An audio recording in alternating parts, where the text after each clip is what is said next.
আসসালামু আলাইকুম আমার প্রিয় ভাই বোনেরা। তোমাদের মাস্টার ক্লাসের মোটামুটি শেষ পর্বেই আমরা আসছি। প্রয়োগ অপপ্রয়োগ দিয়ে তো শেষ হয়ে যাওয়ারই কথা।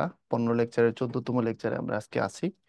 এই টপিকটাকে দুই ভাগে ভাগ করে আলোচনা করব এবং তার সাথে সাথে বিদায় হয়ে যাবে তোমাদের সাথে। এরপরে ভার্সিটিতে চান্স পাইলে, উদ্ভাসের আঙিনায় আবার আসলে আবার দেখা হবে ইনশাল্লাহ, অসুবিধা নাই। তো চলো আমরা শুরু করি। বাংলা মাস্টার ক্লাস, বাংলা দ্বিতীয় পত্রের লেকচার 14। এবং 14তে যথারীতি যেটা বললাম, বাংলা ভাষার অপপ্রয়োগ ও শুদ্ধ প্রয়োগ। অপপ্রয়োগ ও শুদ্ধ প্রয়োগ কথাটা বুঝবা, অর্থাৎ আমরা কোথায় ভুল করি আর সেটাকে কিভাবে আমরা ঠিক করব। এখন ভাষার অপপ্রয়োগ আসলে কি, এই বেসিকটা আমরা অনেকে ভাবি না।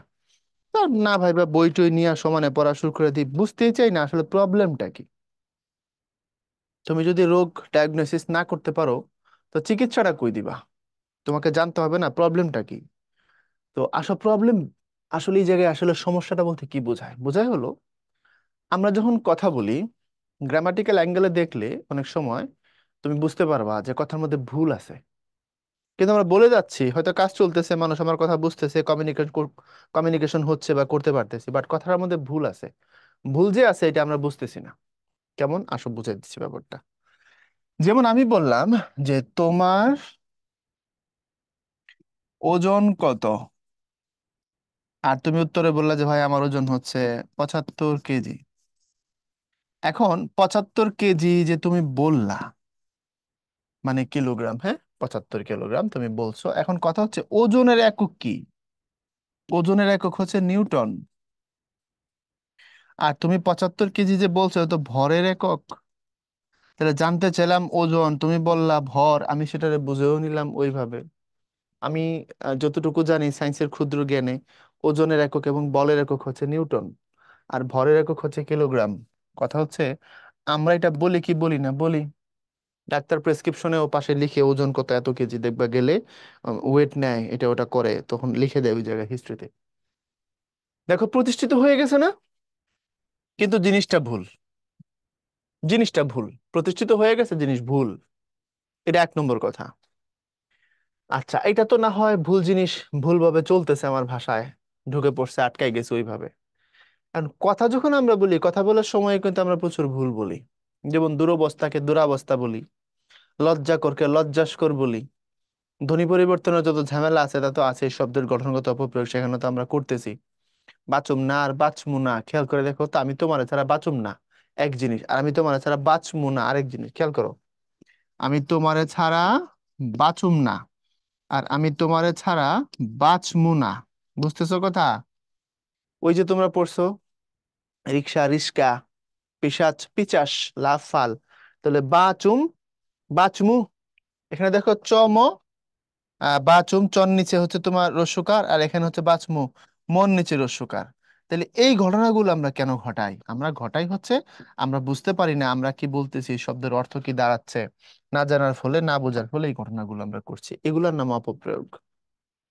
এগুলোর নাম অপপ্রয়োগ। যেমন তুমি হচ্ছে ওই যে বললাম লজ্জাস্কর, অনেকে দেখবা বলে কথাটা লজ্জাকর, কিন্তু আমরা বলে যাচ্ছি লজ্জাস্কর। এই যে ভুল জায়গায় ভুলভাবে বলে দিচ্ছি, এগুলো হচ্ছে অপপ্রয়োগ। তোমাকে জানতে হবে এটার শুদ্ধ প্রয়োগ কি। সেই শুদ্ধ প্রয়োগগুলো নিয়ে আমরা তোমাদের সাথে অনেক কথা বলবো আজকে ইনশাল্লাহ। চেষ্টা করব তোমাদের এই জিনিসগুলো ধরায় দেওয়ার। সেকেন্ড, তোমরা শুনছো খায়রুন লো তোর লম্বা মাথার কেশ। খায়রুন লো তোর লম্বা মাথার কেশ, চিরল দাঁতে হাসি দিয়া পাগল করলি দেশ। আচ্ছা, খায়রুনের মাথার কেশ কেমন? খায়রুনের মাথার কেশ লম্বা। আচ্ছা, এখন বাংলা ব্যাকরণের নিয়ম অনুযায়ী আগে বিশেষণ বসে, তারপরে বিশেষ্য বসে। মানে তুমি যে নাউনকে মডিফাই করতে চাচ্ছ, তার আগে সে অ্যাডজেক্টিভটা দিবা। মানে খাঁটি গরুর দুধ, খাঁটি গরুর দুধ নাকি গরুর খাঁটি দুধ, কোনটা হবে? তোমরা প্রত্যেকেই জানো এই কথা এখন অনেক আলোচিত, বহুল চর্চিত, যে এটা হলো গরুর খাঁটি দুধ। কেন গরুর খাঁটি দুধ? খেয়াল করে দেখো, আমি আসলে দুধটাকে খাঁটি বোঝাতে চাচ্ছি। গরু খাঁটি হওয়া না হওয়া আমার কাছে ম্যাটার করে না। গরু খাঁটি বুঝলাম, তার দুধের মধ্যে যদি তুমি পানি মিশাই দাও তাহলে দুধ তো আর খাঁটি থাকতেছে না। আমার খাঁটি দরকার হচ্ছে দুধটা। তো এখন আমি যে এজেক্টিভটা বসাচ্ছি, মানে খাঁটি এজেক্টিভ, দুধের আগে বসাবো, এখানে বসাইছি কার আগে? গরুর আগে। তো তোমার এই বাক্যের লাইন অনুযায়ী হচ্ছে খাঁটি গরুর দুধ, এর মানে গরুটা খাঁটি, দুধটা না।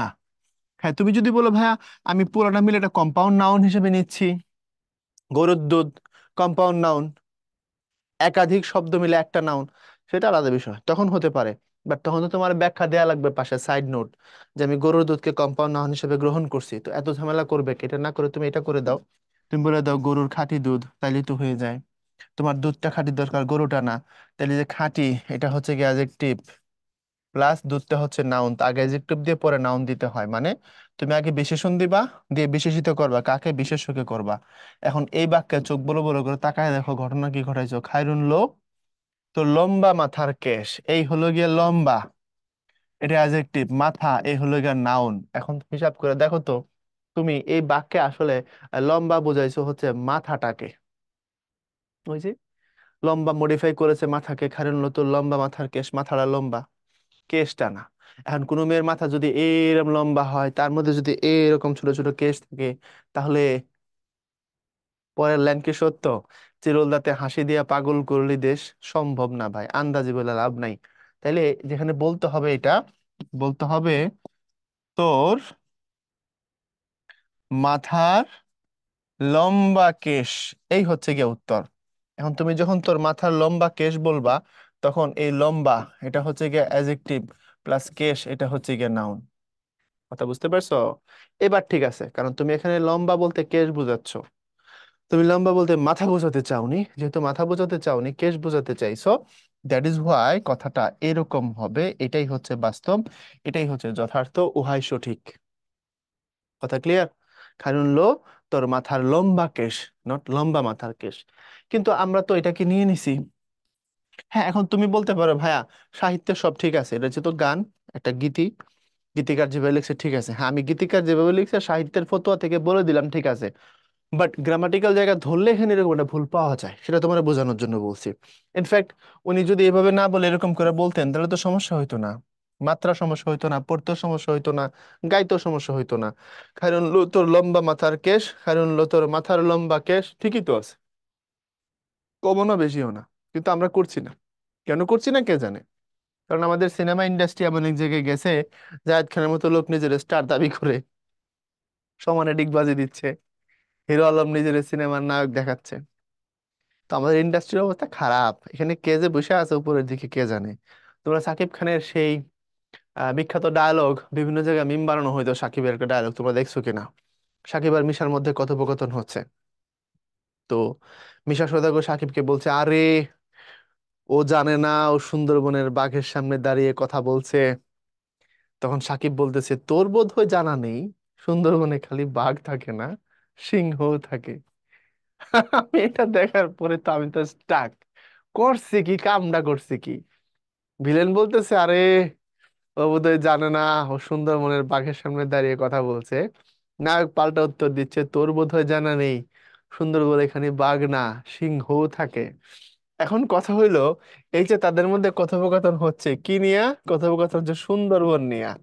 আচ্ছা, সুন্দরবনে কি থাকে? বলছে বাঘ থাকে, আর কি থাকে? সিংহ থাকে। এখন আমরা মোটামুটি ক্লাস 3-4 এর লোকজনই জানি, প্রাইমারি লেভেলে আমরা জানি যে সিংহ এশিয়ান প্রাণী না, 1 নম্বর।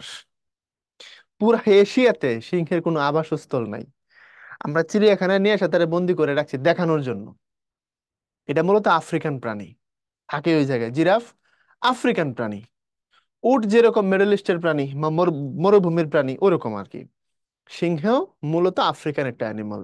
এটা পুরো এশিয়াতে কোথাও পাওয়া যায় না কোনো জঙ্গলে, হয়তো আজকে থেকে কয়েকশো বছর আগে থাকলে থাকতে পারে, বাট আধুনিক কালে আমরা জানি যে সিংহ হচ্ছে আফ্রিকান প্রাণী। আচ্ছা, তাহলে সুন্দরবনে বাঘ আছে, that's true, royal Bengal tiger পৃথিবী বিখ্যাত। কিন্তু সিংহ সুন্দরবনে থাকা তো দূরের কথা, এটা এশিয়াতেই নেই কোথাও। আমরা আফ্রিকা থেকে নিয়ে এসে রাখছি তাদেরকে চিড়িয়াখানায়, ওখানে তারা আছে, কিন্তু ন্যাচারালি তারা এশিয়ার প্রাণী না। তো সেখানে নায়ক আর হিরো কি বলে ভিলেনের মধ্যে কথাবার্তা হচ্ছে যে সুন্দরবনে কেবল বাঘ না, সিংহ থাকে। এখন প্রশ্ন হইলো, যিনি এই ইয়েটার সিনেমাটার চিত্রনাট্য লিখছেন, উনি জানেন না যে সুন্দরবনে সিংহ থাকে না, এটা জানেন না। তিনি জানলে এই কথা লিখতেন না, অন্যভাবে লিখতেন। 2 নম্বর কথা, যেখানে এটা শুট হয়েছে, যেখানে তারা কথাবার্তা বলছে, এখানে লোক ছিল না। ওরা বলে নাই কেন যে কি কইতাছস, সুন্দরবনে তো সিংহ নাই, সিংহের কথা বললে অন্যভাবে বল। আচ্ছা, যারা ডায়লগটা দিল, মিশা বললো আর সাকিব বলল, তাহলে বোঝা গেল ওরাও জানে না, জানলে তো ওরা সংশোধন করতো। বা যিনি পরিচালক উনি এটা কেন করলেন না? আচ্ছা, সবার কথা বাদ দিলাম, এটা তো সেন্সর হয়েছে একটা জায়গা থেকে, সেন্সর হয় নাই? সেন্সর তো করে তোমার হচ্ছে সংস্কৃতি বিষয়ক মন্ত্রণালয় থেকে। তো ওই জায়গা থেকে কেউ দেখলো না? ওরা তো জানে, ওখানে তো অফিসার বসা, উচ্চপদস্থ মানুষ আছে ওই জায়গায়। বোঝা গেল ওরা দেখে না, ছবি না দেখে এটা সেন্সর দিছে, অথবা দেখলো এটা তাদের চোখে রায় গেছে। বুঝতে পারছো কথাটা? তো এখানে পাশের দেশে যেখানে cinema millions of dollar industry, আর আমাদের দেশে জায়েদ খান ডিগবাজি দিচ্ছে। তো অবস্থা তো এই জন্য আমাদের খারাপ। তো এই যে কথাটা আমরা বললাম সুন্দরবনে বাঘ থাকে না সিংহ থাকে, এটাও তো এক ধরনের অপপ্রয়োগ, ভয়ঙ্কর লেভেলের অপপ্রয়োগ। যেমনটা খায়রুল তোর লম্বা মাথার কেশ, এটা যে লেভেলের অপপ্রয়োগ, এটাও সুন্দরবনে সিংহ থাকে, এটাও ওই একই লেভেলের, কাছাকাছি লেভেলের অপপ্রয়োগ। বোঝাতে পারছি বিষয়গুলো? তো এগুলো মাথায় রাখবা। আমরা কথায় কথায় যে ভুলগুলো বলে ফেলি সেগুলো সম্পর্কে এখন জানবো ইনশাআল্লাহ। ওকে, তোমরা ওই যে নান্না মিয়ার বিরিয়ানির কথা আমি অনেক ক্লাসে বলছি, এখানে স্পেশাল নান্না মিয়ার বিরিয়ানি পাওয়া যায়, বাক্য অনুযায়ী নান্না মিয়া স্পেশাল বিরিয়ানি না। তাহলে তোমাকে লিখতে হবে এখানে নান্না মিয়ার স্পেশাল বিরিয়ানি পাওয়া যায়। স্পেশাল অ্যাডজেক্টিভ, বিশেষণ বসাইতে হবে কাকে? তুমি যারে বিশেষিত করতে চাচ্ছ, মানে বিরিয়ানির আগে, কিন্তু তুমি সেটা করছো না, তুমি বসাই দিচ্ছ অন্য জায়গায়, এগুলো করা যাবে না। কথা ক্লিয়ার?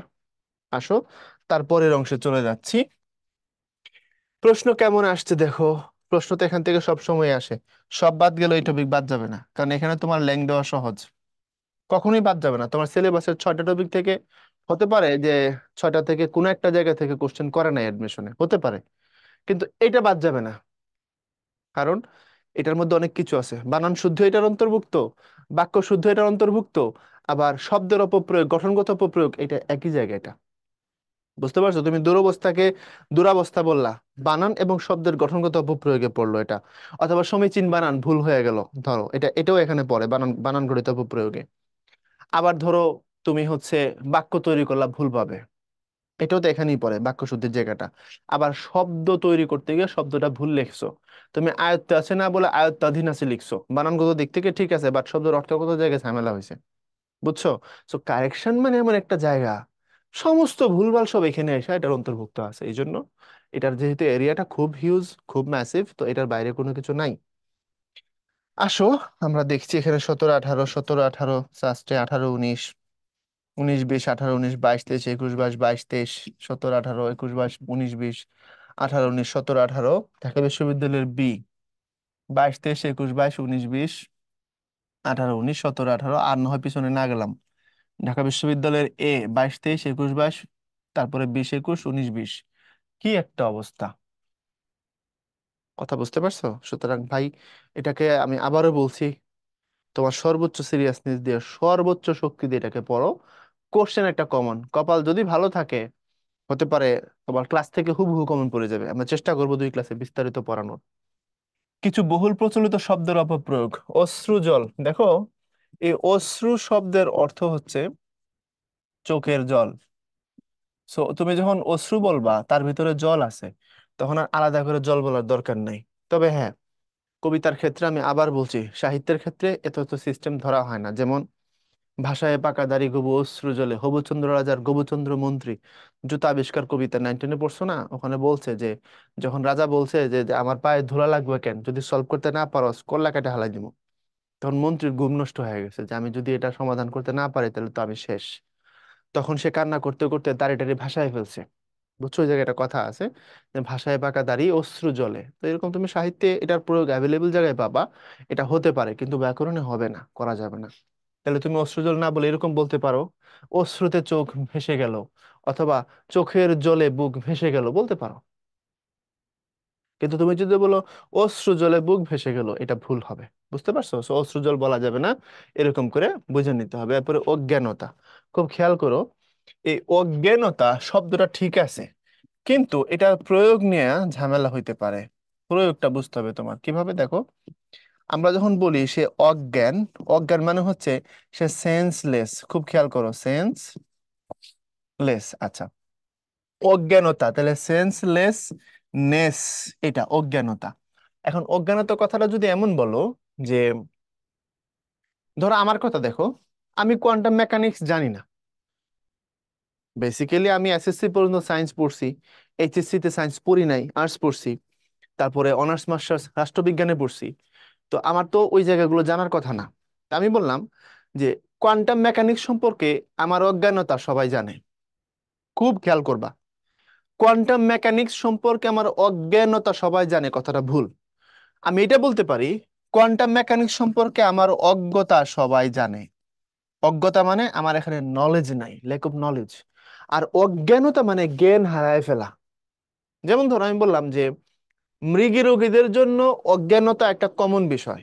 কারণ মৃগী রোগীদের মাঝে মধ্যে খিঁচুনি আসে, তারা পরে কিছুক্ষণের জন্য অজ্ঞান হয়ে থাকে, আবার কিছুক্ষণ পরে ঠিক হয়ে যায়। তাহলে অজ্ঞানতা মানে হচ্ছে জ্ঞান হারায় ফেলা, সেন্স হারায় ফেলা। তো একটা সেন্স হারায় ফেলা, আর একটা হচ্ছে কোনো বিষয়ে আমার নলেজ নাই, দুইটা ভিন্ন জিনিস কিনা। যেমন ধরো রোগীর জ্ঞান ফিরছে, জ্ঞান ফিরছে মানে সেন্স আসছে, এই জ্ঞান মানে নলেজ না, উইজডম না। তাহলে অজ্ঞানতা শব্দটা ঠিক আছে যদি তুমি যদি তুমি এটাকে জ্ঞান হারায় ফেলার ক্ষেত্রে বলো। যেমন তুমি এটা বলতে পারো, যে বললাম যে মৃগী রোগীর ক্ষেত্রে অজ্ঞানতা একটা স্বাভাবিক বিষয়। কিন্তু তুমি যদি এটা বলো যে এই বিষয়ে আমার অজ্ঞানতা সবাই জানে, তাহলে ভুল। তুমি তখন কোনো, যখন নলেজের কথা আসবে, যখন নলেজের কথা আসবে যখন নলেজের কথা আসবে তখন অজ্ঞতা, আর যখন অজ্ঞানতার কথা আসবে তখন হচ্ছে তোমার ওই যে সেন্স লেসনেস। ইংলিশে লিখে বুঝাই দিলাম, এরপর না বুঝলে আমার আর কিচ্ছু করার নেই। এরপরে আয়ত্তাধীন। আয়ত্তাধীন মানে হচ্ছে টোটাল শব্দটাই ভুল। তুমি যখন বলবা সে আমার আয়ত্তে আছে তাইলে ঠিক, কিন্তু তুমি যদি বলো সে আমার আয়ত্তাধীন আছে, এটা হলো বাড়াবাড়ি লেভেলের ভুল, এটা করা যাবে না। তুমি এটা বলো সে আমার আয়ত্তে আছে, আয়ত্তে আছে মানে সে আমার অধীনে আছে। তো আয়ত্ত কথার ভিতরে অধীন আছে, যেমনটা তুমি এখানে দেখতেছিলে না, যে অশ্রু শব্দের ভিতরে জল ছিল, ঠিক আয়ত্তের ভিতরে অধীন আছে। আয়ত্ত বলার অধীন বলার দরকার নাই, তুমি আমার আয়ত্তে আছে বলো, তাতেই হবে। আয়ত্ত অধীন আছে এটা আর না বললেও কোনো অসুবিধা নাই, অর্থ ক্লিয়ার হয়ে গেছে। এরপরে দেখো আকণ্ঠ পর্যন্ত। আচ্ছা, আকণ্ঠ এর মধ্যে পর্যন্ত আছে না? তোমরা এটা তো জানো যে এটা হচ্ছে অব্যয়ীভাব সমাস। দেখো, এটা ব্যাস বাক্যে যাও।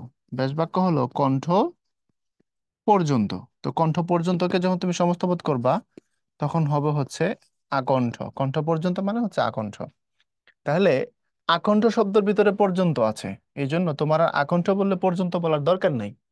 তুমি যদি বলো আকণ্ঠ ভোজনে স্বাস্থ্য হানি হয় তাইলে ঠিক আছে, কিন্তু কেউ যদি বলে আকণ্ঠ পর্যন্ত ভোজনে স্বাস্থ্য হানি হয় তাহলে কথাটা ভুল। আচ্ছা, আকণ্ঠ পর্যন্ত ভোজন মানে কি? গলা পর্যন্ত খাইলে মানুষের শরীর খারাপ হয়ে যায়।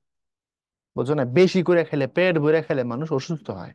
তোমার বডিতে যতটুকু ক্যালোরি দরকার তুমি ততটুকু খাও, তুমি কেমন ঘুমাও, কেমন কাজ করো, তার সাথে না তোমার খাবারের সম্পর্ক। তো বেশি বেশি খাইলে শরীর একটা সময় খারাপ হয়। ওটাই বলছে আকণ্ঠ পর্যন্ত ভোজনে স্বাস্থ্যহানি ঘটে। এরপরে আশ্চর্য। দেখো শব্দটা ঠিক আছে এইভাবে, ওই যে অজ্ঞানতার মতোই, তুমি কখন কিভাবে কোন জায়গায় প্রয়োগ করতেছো তার উপর ডিপেন্ড করবে তুমি এটা ঠিক লিখতেছো কিনা। যেমন ধরো, আমরা যদি বলি তোমাকে দেখে আশ্চর্য হয়েছি, এটা ভুল। তোমাকে দেখে আমি আশ্চর্যান্বিত হয়েছি, এটা ঠিক। আচ্ছা, পৃথিবীতে 7টা আশ্চর্য আছে, এবার ঠিক আছে। এটা অনেক আশ্চর্যের বিষয়, এটাও ঠিক আছে।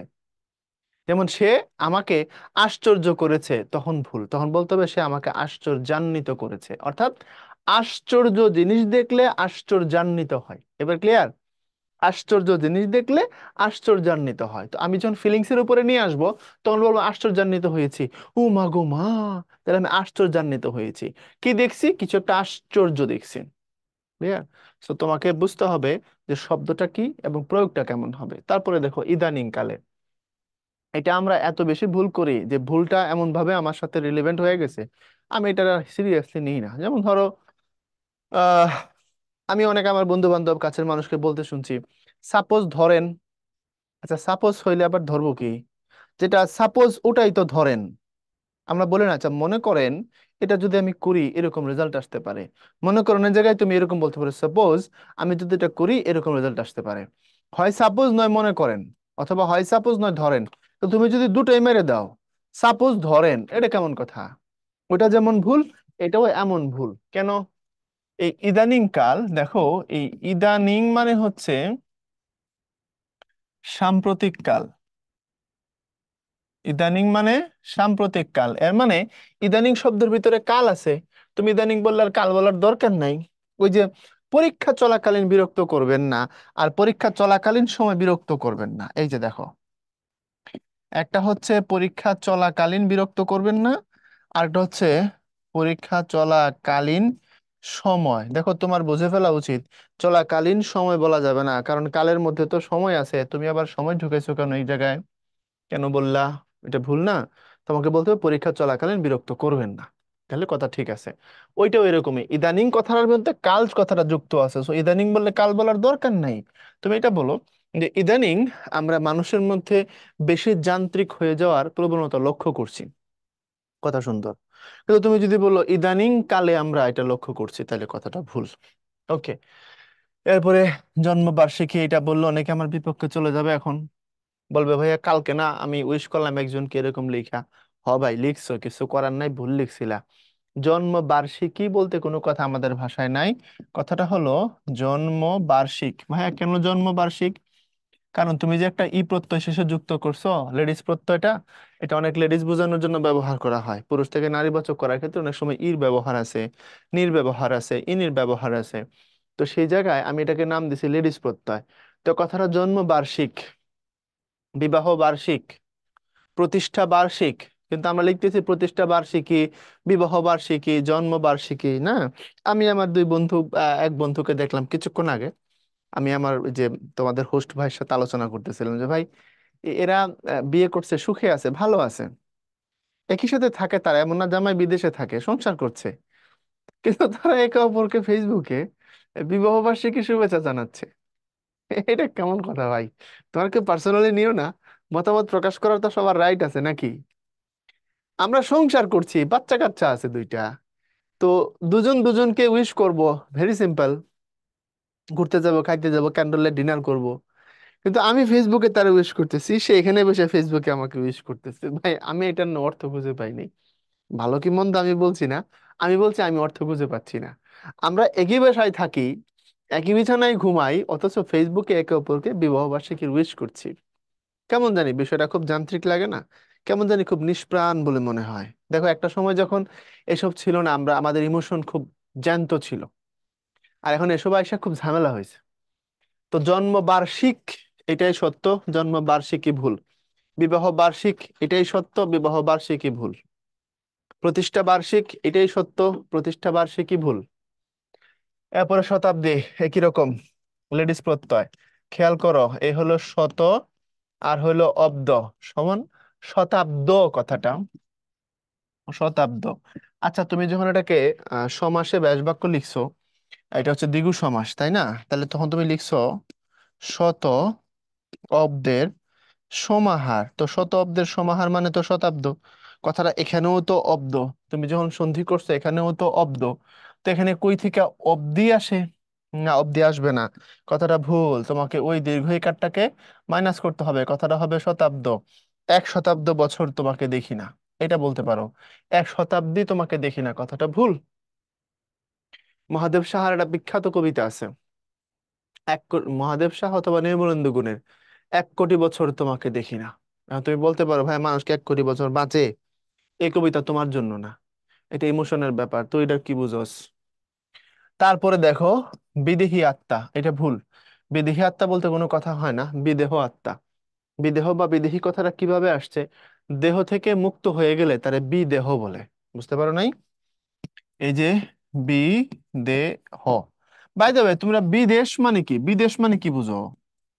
দেশ তো আমার দেশ, বিদেশ মানে অন্য দেশ, তো দেশের বাইরে যেটা সেটাই তো বিদেশ। তো দেহের বাইরে যেটা সেটাই বিদেহ। তাহলে বিদেহী কই থেকে আসলো? কথাটা বিদেহ।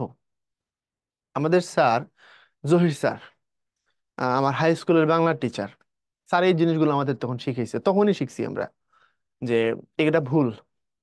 আরো কি কি ভুল? অনেক সময় স্কুলে রিপোর্ট, সরি নোটিশ আসতো না, ছুটির নোটিশ, ওটা ওটা। তো নোটিশ অনেক সময় লিখলে নোটিশ অনেক ভুল থাকতো। এত দ্বারা অত্র স্কুলের সকল ছাত্র ছাত্রীদেরকে, কর্মচারী কর্মকর্তা কর্মচারীদেরকে, শিক্ষক শিক্ষিকাদেরকে, এরকম যখন লেখা থাকতো, তো স্যার এমন যদি হইতো, স্যার আমাদের ক্লাস নিচ্ছেন, তখন নোটিশ আসছে, নোটিশ তো পরে শোনানো হইতো তখন আমাদের সময়। এখন কিভাবে হয় জানি না। তো ক্লাসে ক্লাসে দপ্তরিরা ওই পেপারটা নিয়ে যেত, টিচাররা পরে আমাদের বলে দিত অমুক দিন বন্ধ, এটা ওটা। তো স্যার বলতেন, নোটিশ জানি কে লিখছে জানি না, তবে এখানে এই এই ভুল আছে। আমরা তখন থেকে এই বাহুল্য দোষ বা এই জায়গাগুলোকে স্যার আমাদের শিখাই দিয়েছিলেন প্র্যাকটিক্যালি, স্যারের প্রতি কৃতজ্ঞতা। তো এখানেও দেখো, স্যার আমাদের তখন এটাও শিখেছেন। অনেক সময় মানুষ মারা গেলে মাইকে এলান হয় যখন আমরা শুনি না, তো দেখবা মাইকে এলান হওয়ার সময় যে মানুষ যে ভুলগুলো বলে, স্যার ওগুলো আমাদের ধরে ধরে শিখিয়ে দিয়েছিলেন।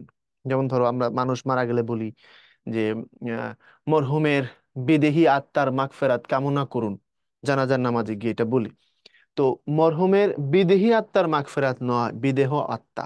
বিদেহ মানে দেহ থেকে মুক্ত আত্মা।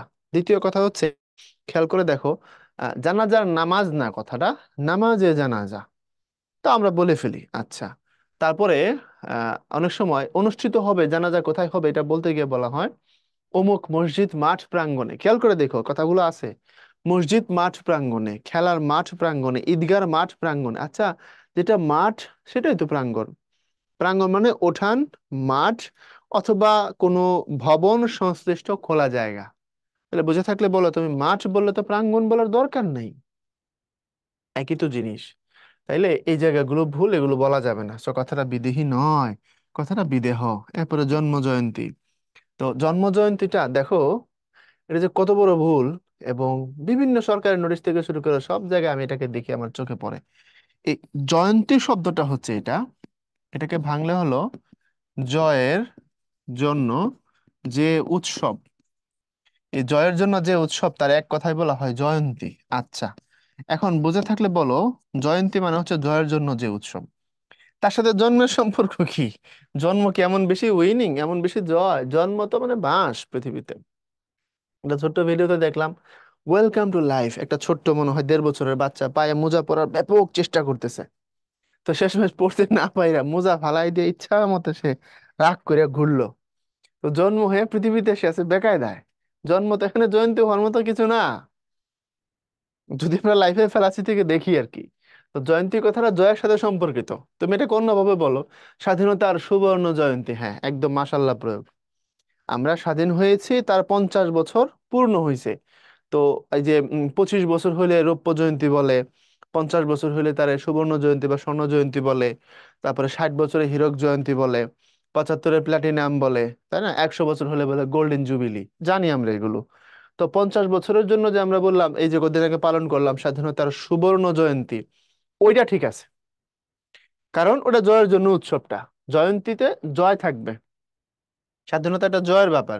তো স্বাধীনতার ক্ষেত্রে কথাটা তুমি চাইলে ইয়ে করতে পারো, অ্যাপ্লাই করতে পারো, স্বাধীনতার সুবর্ণ জয়ন্তী, দ্যাটস ট্রু। কিন্তু জন্মটা জয়ন্তী হয় না ভাইয়া, এটা করা যাবে না। কিন্তু আমরা বলি জন্ম জয়ন্তী, জন্ম জয়ন্তী বলা যাবে না। এরপরে আসো পরের গুলো, এগুলা খুব মারাত্মক ভাই, প্রতিটাই পরীক্ষায় কোনো না কোনো ভাবে আসছে। দেখো ভাষাভাষী, ভাষা ব্যবহারকারী অর্থে ভাষী যথার্থ ও যথেষ্ট, ভাষাভাষী প্রয়োগ অশুদ্ধ।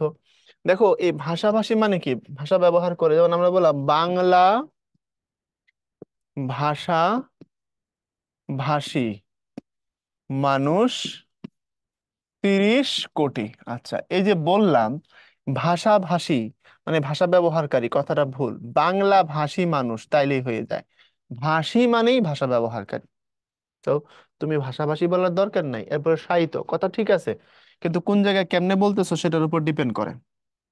সাহিত্য মানে নিজে নিজে শুয়ে গেছেন এমন না, আরেকজন ধরে শুয়াইছে, এমন হলে তাকে সাহিত্য বলা হয়। তাহলে শিশুটাকে বিছানায় শোয়ানো হয়েছে, তাহলে তাকে শায়িত, এটা এক জিনিস। দ্বিতীয়ত, কেউ মারা গেলে তাকে যখন কবরস্থ করা হয়, দাফন করা হয়, তখন বলা হয় তিনি এই জায়গায় শায়িত আছেন, এই কবরস্থানে তিনি শায়িত আছেন। এখন কোন জায়গায় শায়িত মানে আরেকজন শোয়াইলে। এখন একজন মানুষ ধরো ঘুমাচ্ছে, তুমি বললা তিনি শায়িত আছেন বিছানার উপর, কথাটা ভুল, কথাটা ভুল। বুঝো নাই? কারো বাবা মনে করো ঘরে ঘুমাচ্ছে, একজন খুঁজতে গেছে, তোমার বাবা কোথায়? বাবা তো ঘরে শায়িত, বলা যাবে না। বাবা ঘরে শয়ান, এটা বলা যাবে, মানে বাবা ঘুমাচ্ছেন। শায়িত মানে যদি অন্য কেউ শোয়ায় দেয়, তাহলে কবরস্থানের ক্ষেত্রে বলা যায় এখানে শায়িত আছে অমুক। ঠিক আছে। এরপর আসো সমৃদ্ধশালী বা সম্পদশালী বা সমৃদ্ধিশালী। খেয়াল করো, এই যে সমৃদ্ধশালী, দেখো সমৃদ্ধ এটা বিশেষণ, এটার অর্থ হচ্ছে সম্পদশালী বা প্রাচুর্যযুক্ত। তো শালী যোগ করে বিশেষণ পদ পুনরায় বিশেষণ করার অর্থহীন এবং অশুদ্ধ। সমৃদ্ধশালী বলা যাবে বা সম্পদশালী বলা যাবে, হ্যাঁ। শালী তুমি এই সমৃদ্ধশালী না বলে আর সমৃদ্ধিশালী বলতে পারবা, সমৃদ্ধিশালী বলতে পারবা, তাহলে ঠিক আছে, কোনো অসুবিধা নেই। সমৃদ্ধটাই তো বিশেষণ, শালীযুক্ত করে আবার অতিরিক্ত বিশেষণের দরকার নেই। আচ্ছা, ওকে। তাহলে তুমি আরেকটা বলতে পারো যে বাংলাদেশ সমৃদ্ধ দেশ, এটা বলতে পারো। অথবা বাংলাদেশ সমৃদ্ধিশালী দেশ, এটা বলতে পারো। অথবা বাংলাদেশ সম্পদশালী দেশ, এটা বলতে পারো। কিন্তু সমৃদ্ধশালী এটা বলার কোনো মানে হয় না। ক্লিয়ার? এরপরে দেখো ফলশ্রুতি, এটা একটু পেছন থেকে আসি, নইলে বুঝবা না। হিন্দুদের মঙ্গল কাব্য বলে একটা সাহিত্য ধারা আছে। মধ্যযুগে মনসা মঙ্গল, চণ্ডী মঙ্গল, অন্নদা মঙ্গল, ধর্মমঙ্গল, এরকম প্রচুর মঙ্গল কাব্য লেখা হয়েছে। মঙ্গল কাব্য মানে হচ্ছে দেবী মনসার প্রশংসা করে যে কবিতা, সেটা মনসা মঙ্গল। চণ্ডীর প্রশংসা করে যে কবিতা, সেটা চণ্ডী মঙ্গল। তারপরে তোমার হচ্ছে অন্নদার প্রশংসা করে যেটা, সেটা অন্নদা মঙ্গল। তো প্রত্যেকটা মঙ্গল কাব্যের পাঁচটা করে অংশ থাকতো। এক নম্বর, প্রথম যেটা সেটা বলা হয়তো বন্দনা। দুই নম্বর, দুই নম্বরটা যেটা সেটা বলা হয়তো আত্মপরিচয়। তিন নম্বরটারে বলা হয়তো দেবখণ্ড। তারপরে চার নম্বরটারে বলা হয়তো মর্তখণ্ড। পাঁচ নম্বরটাকে বলা হয়তো শ্রুতিফল। আচ্ছা, এখন খুব খেয়াল করবে, এই যে এটি একটু কঠিন আছে। মঙ্গল কাব্য বলা হয় এই কারণে যে এগুলোর সাথে ধর্মীয়ভাবে মঙ্গল বা কল্যাণের বিষয় জড়িত আছে। মানে এই কাব্যগুলো পড়লে, শুনলে, শুনাইলে, লিখলে, লেখাইলে কল্যাণ বা মঙ্গল লাভ হয়, এই জন্য এগুলার নাম মঙ্গল কাব্য। এই অর্থে এগুলার নাম এরকম হয়েছে। এখন কোশ্চেন হলো, এগুলা কি? বন্দনা মানে হচ্ছে যে রাইটার এটা লিখতেছে, তিনি দেখবা মঙ্গল কাব্যের শুরুতে সমস্ত ধর্মের বড় বড় মানুষ বা মনীষীদের বন্দনা বা প্রশংসা করেন। এরপর আত্মপরিচয়, তিনি কবিতার ভাষায় নিজের পরিচয় দেন, তিনি কে, তার বাড়ি কোথায়, তার বংশমর্যাদা কি, তার পারিবারিক পদবি কি, কেন তিনি এটা লিখতেছেন, এসব তিনি বলেন। তারপরে দেবখণ্ড, মর্ত্যখণ্ড, মঙ্গল কাব্যের মূল বডি। মঙ্গল কাব্যের চরিত্রগুলোর দুইটা পার্ট আছে। প্রথমত তারা স্বর্গে ছিল, ওখান থেকে কোনো অপরাধের কারণে তাদেরকে মর্তে বা পৃথিবীতে পাঠাই দেওয়া হয়েছে। পৃথিবীতে এসে তারা আবার পুণ্য করে আবার স্বর্গে ব্যাক করবে। তো দেবখণ্ড হচ্ছে তাদের স্বর্গের জীবনের কথা, মর্ত্যখণ্ড হচ্ছে পৃথিবীর জীবনের কথা। এরপরে শ্রুতিফল, শ্রুতিফলে বলা হয় যে তুমি যতক্ষণ ধরে এটা শুনলা বা তুমি পড়লা, মঙ্গল কাব্য তো সাধারণত বড় বড় জমায়েত করে মানুষ জমায়, তারপরে এটা পড়ে পড়ে শোনানো হইতো, গানে গানে গায়ে গায়ে শোনানো হইতো। তো তুমি যতক্ষণ ধরে শুনলা, এতে করে তোমার ফলটা কি, তোমার লাভ কি, তোমার প্রফিট কি, তোমার মঙ্গল কি, তোমার কল্যাণ কি, তোমার নেক কি, তোমার পুণ্য কি, বুঝছো? তাহলে শ্রুতিফল মানে হচ্ছে মূলত এটা, আমি যে শুনলাম তার ফলাফল কি, শুনবার রেজাল্ট। এখন শ্রুতিফল বা ফলশ্রুতি একই কথা। তো এখন এই কথাটাকে আমরা যখন ব্যবহার করি, ব্যবহার করার সময় আমরা ভিন্ন অ্যাঙ্গেলে নিয়ে যাই। যেমন সে বলল যে, ধরো বললাম যে মাহমুদ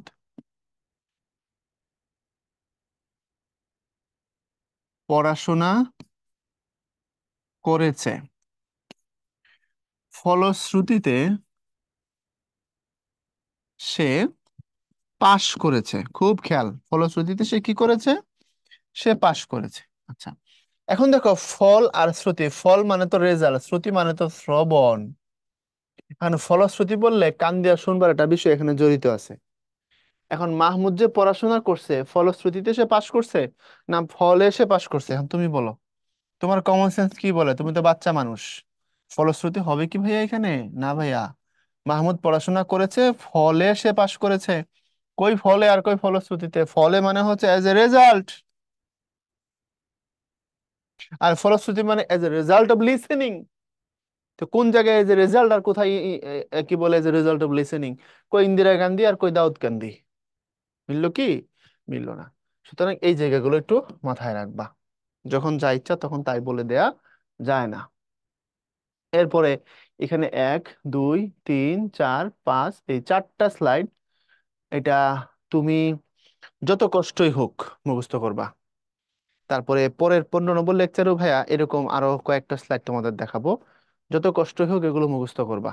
দেখো অপেক্ষমান, উদগীরণ, উল্লেখিত, চোষ্য, ছত্রছায়া, এই বানানগুলো ঠিক বানান হিসেবে যখন তুমি লিখবা তখন কিভাবে লিখবা? অপেক্ষমানে মূর্ধন্য হয়। তারপরে উদগীরণ শব্দটাতে রস্বইকার হয়। উদগীরণ মানে হচ্ছে উগলায় দেওয়া আর কি, ভেতর থেকে বের করে দেওয়া। যেমন আগ্নেয়গিরি, তার পেট থেকে কি করে লার্ভা উদগীরণ ঘটায়, সে বমি করে দেয়। সম্প্রতি, এটা তোমাদের পরীক্ষা আসতে পারে, গত পরশু দিনের খবর দেখলাম, আইসল্যান্ডে একটা আগ্নেয়গিরি এরকম করতেছে। আইসল্যান্ড হচ্ছে তোমার স্ক্যান্ডিনেভিয়ান অঞ্চলের একটা দেশ, এটা একটা দ্বীপ, ইউরোপের আইসল্যান্ড।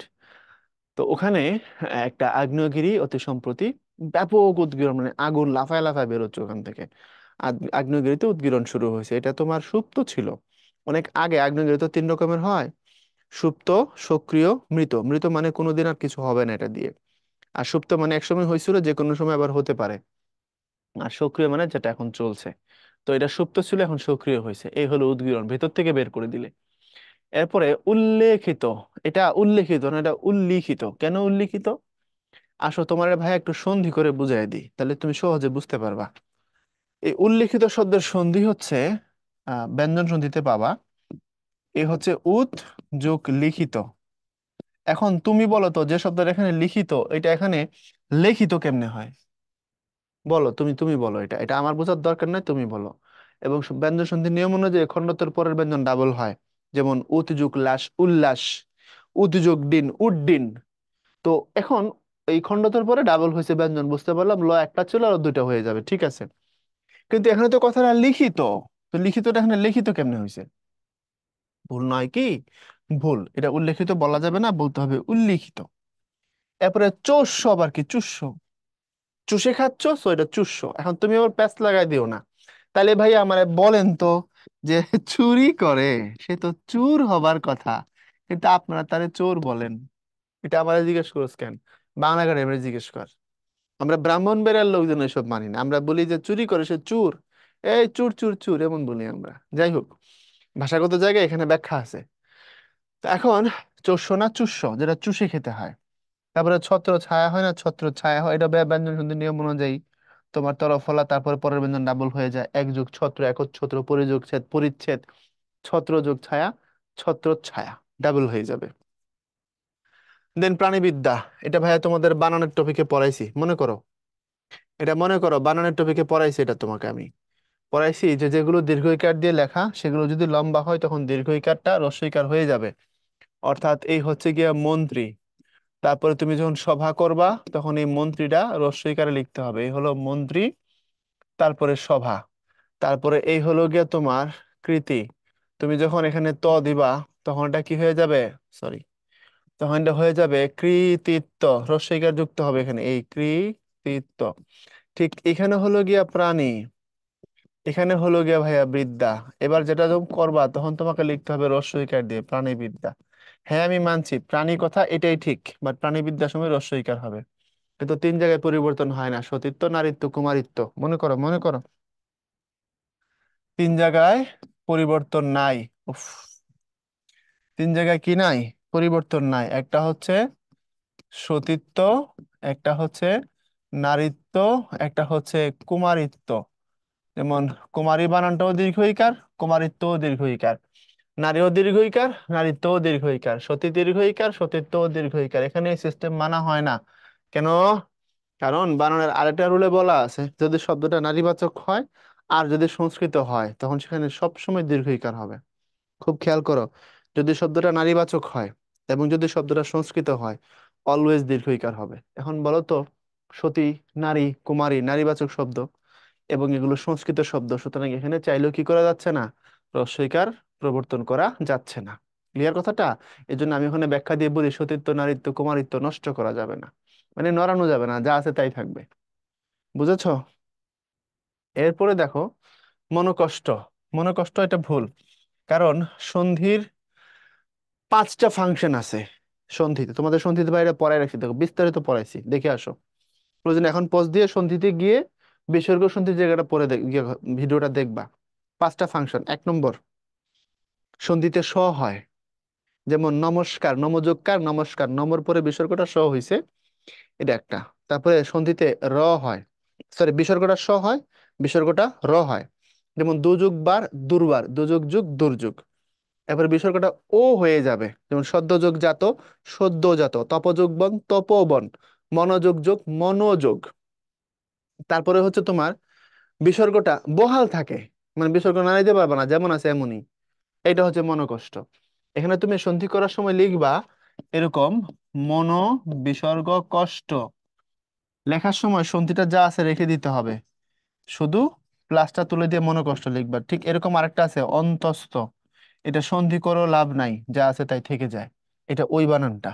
আর সন্ধির 5 নম্বর ফাংশন হচ্ছে সন্ধির জন্য আদিস্বরটা দীর্ঘ হয়, সন্ধির জন্য আদিস্বরটা দীর্ঘ হয়।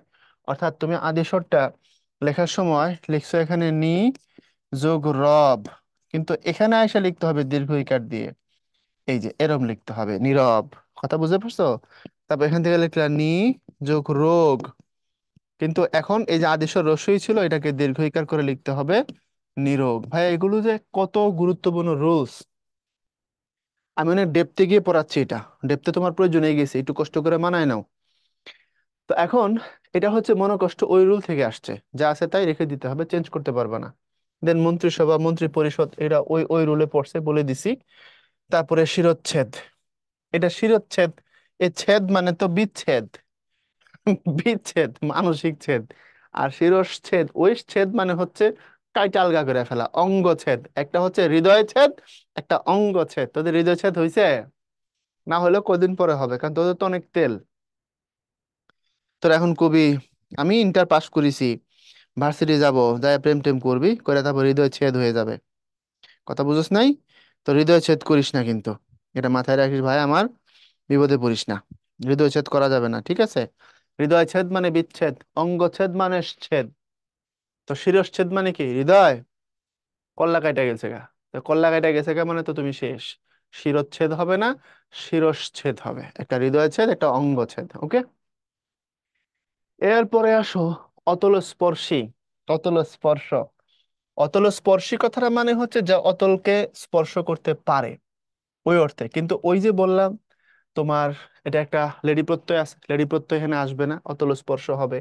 যেমন আমরা বললাম তার অতল স্পর্শ স্নেহ আমাকে তার প্রতি বন্ধনে আবদ্ধ করেছে, অর্থাৎ তিনি আমাকে এত বেশি ভালোবাসেন, আমি তার বন্ধনে আবদ্ধ হয়েছি। অতল স্পর্শ মানে অনেক গভীরকেও তিনি স্পর্শ করতে পারেন। কথা ক্লিয়ার? তারপরে হচ্ছে তোমার অর্ধাঙ্গিনী, এই পাগলা, অর্ধাঙ্গী মানেই তো বউ। তো তাহলে আবার অর্ধাঙ্গিনী, আবার লেডিস এর পরে লেডিস, বউ একটা বউয়ের চাপে বাঁচা যায় না, আবার তারে আবার এখানে ঠেস মারার দরকার কি? অর্ধাঙ্গী মানেই তো বউ। তো অর্ধাঙ্গী এখানে ই প্রত্যয় আছে, আমি কিছুক্ষণ আগেও বলছি ই মানে একটা লেডিস প্রত্যয়। তো অর্ধাঙ্গীতে লেডিস প্রত্যয় আছে তো। অর্ধাঙ্গ মানে হচ্ছে জামাই, অর্ধাঙ্গী মানে বউ। তো তার সাথে আবার অর্ধাঙ্গিনীর সাথে ইনি যুক্ত করে অর্ধাঙ্গিনী, মানে বুঝাইতে পারছি? দরকার নাই, সো কথাটা অর্ধাঙ্গী বললেই হয়ে যাবে, ইনির দরকার নাই বা নির দরকার নেই। এরপরে হচ্ছে আপ্রাণ। আপ্রাণ আর প্রাণপণ, এই আ শব্দের অর্থ ওখানে পর্যন্ত। এখন তোরাই বলতো প্রাণ পর্যন্ত বলতে কোনো কথা আছে? বুঝিস নাই, কথাটা বোঝা যায় নাই মনে হয়। আমরা বললাম সে এটার জীবন সদস্য, জীবন সদস্য হয় না, আজীবন সদস্য হয় না, কি হয়? আজীবন সদস্য বললে ভুল, জীবন সদস্যটা ঠিক। আমার এখানে পর্যন্ত বলা যাবে না, ওকে? তো এরকমই ওই অর্থে এখানে তুমি এ আপ্রাণ বলতে পারবা না। আপ্রাণ মানে হলো দেখো, এ আ প্রাণ, আপ্রাণ মানে দাঁড়াইলো প্রাণ পর্যন্ত। বুঝো না? ওই যে আকণ্ঠ, আকণ্ঠ মানে কি পড়ছিলাম আমরা? কণ্ঠ পর্যন্ত। তো আকণ্ঠ যদি কণ্ঠ পর্যন্ত হয়, আপ্রাণ প্রাণ পর্যন্ত, সে আপ্রাণ চেষ্টা করছে, প্রাণ পর্যন্ত চেষ্টা করছে, এটা কি ধরনের কথা? হ্যাঁ, সে সর্বশক্তি দিয়ে চেষ্টা করছে, এটা তো বোঝাতে চাচ্ছ। সো আপ্রাণ বলার দরকার নাই, বলো সে প্রাণপণ চেষ্টা করছে, তাহলে ঠিক আছে। ঠিক এখানে আয়ত্তাধীন বলার দরকার নাই, বলো সে আমার আয়ত্তে আছে, দ্যাটস ইট। কারণ আয়ত্তাধীন বলার দরকারই নাই, কারণ আয়ত্ত শব্দের ভিতরে অধীন আছে। তুমি এটাকে দুই ভাবে বলতে পারো, তুমি হয় বলো সে আমার আয়ত্তে আছে, অথবা বলো সে আমার অধীনে আছে। এই আয়ত্তে আছে বা অধীনে আছে, অথবা সে এটা ব্যাপারটা আমার আয়ত্তে বা ব্যাপারটা আমার অধীনে, দ্যাটস ইট। এখানে অহেতুক দুইটাকে একসাথে দিলে বাহুল্য দোষ হবে। আভ্যন্তরীণ হয় না, অভ্যন্তরীণ হয়। কারণ অভ্যন্তর মানে ভিতর, আভ্যন্তর শব্দটি আমাদের ভাষাতে নাই। এরপরে ইতিপূর্বে হয় না, ইতপূর্বে হয়। হ্যাঁ, তুমি এটাকে আরেকভাবে লিখতে পারবা, আমি লিখে দিচ্ছি। তুমি চাইলে এটাকে এই ইতপূর্বেও লিখতে পারবা, এভাবে লিখতে পারবা। কিভাবে পারবা? কারণ ওই যে বিসর্গটা আছে না, বিসর্গের তো আমরা পাঁচটা ফাংশন পড়ছি।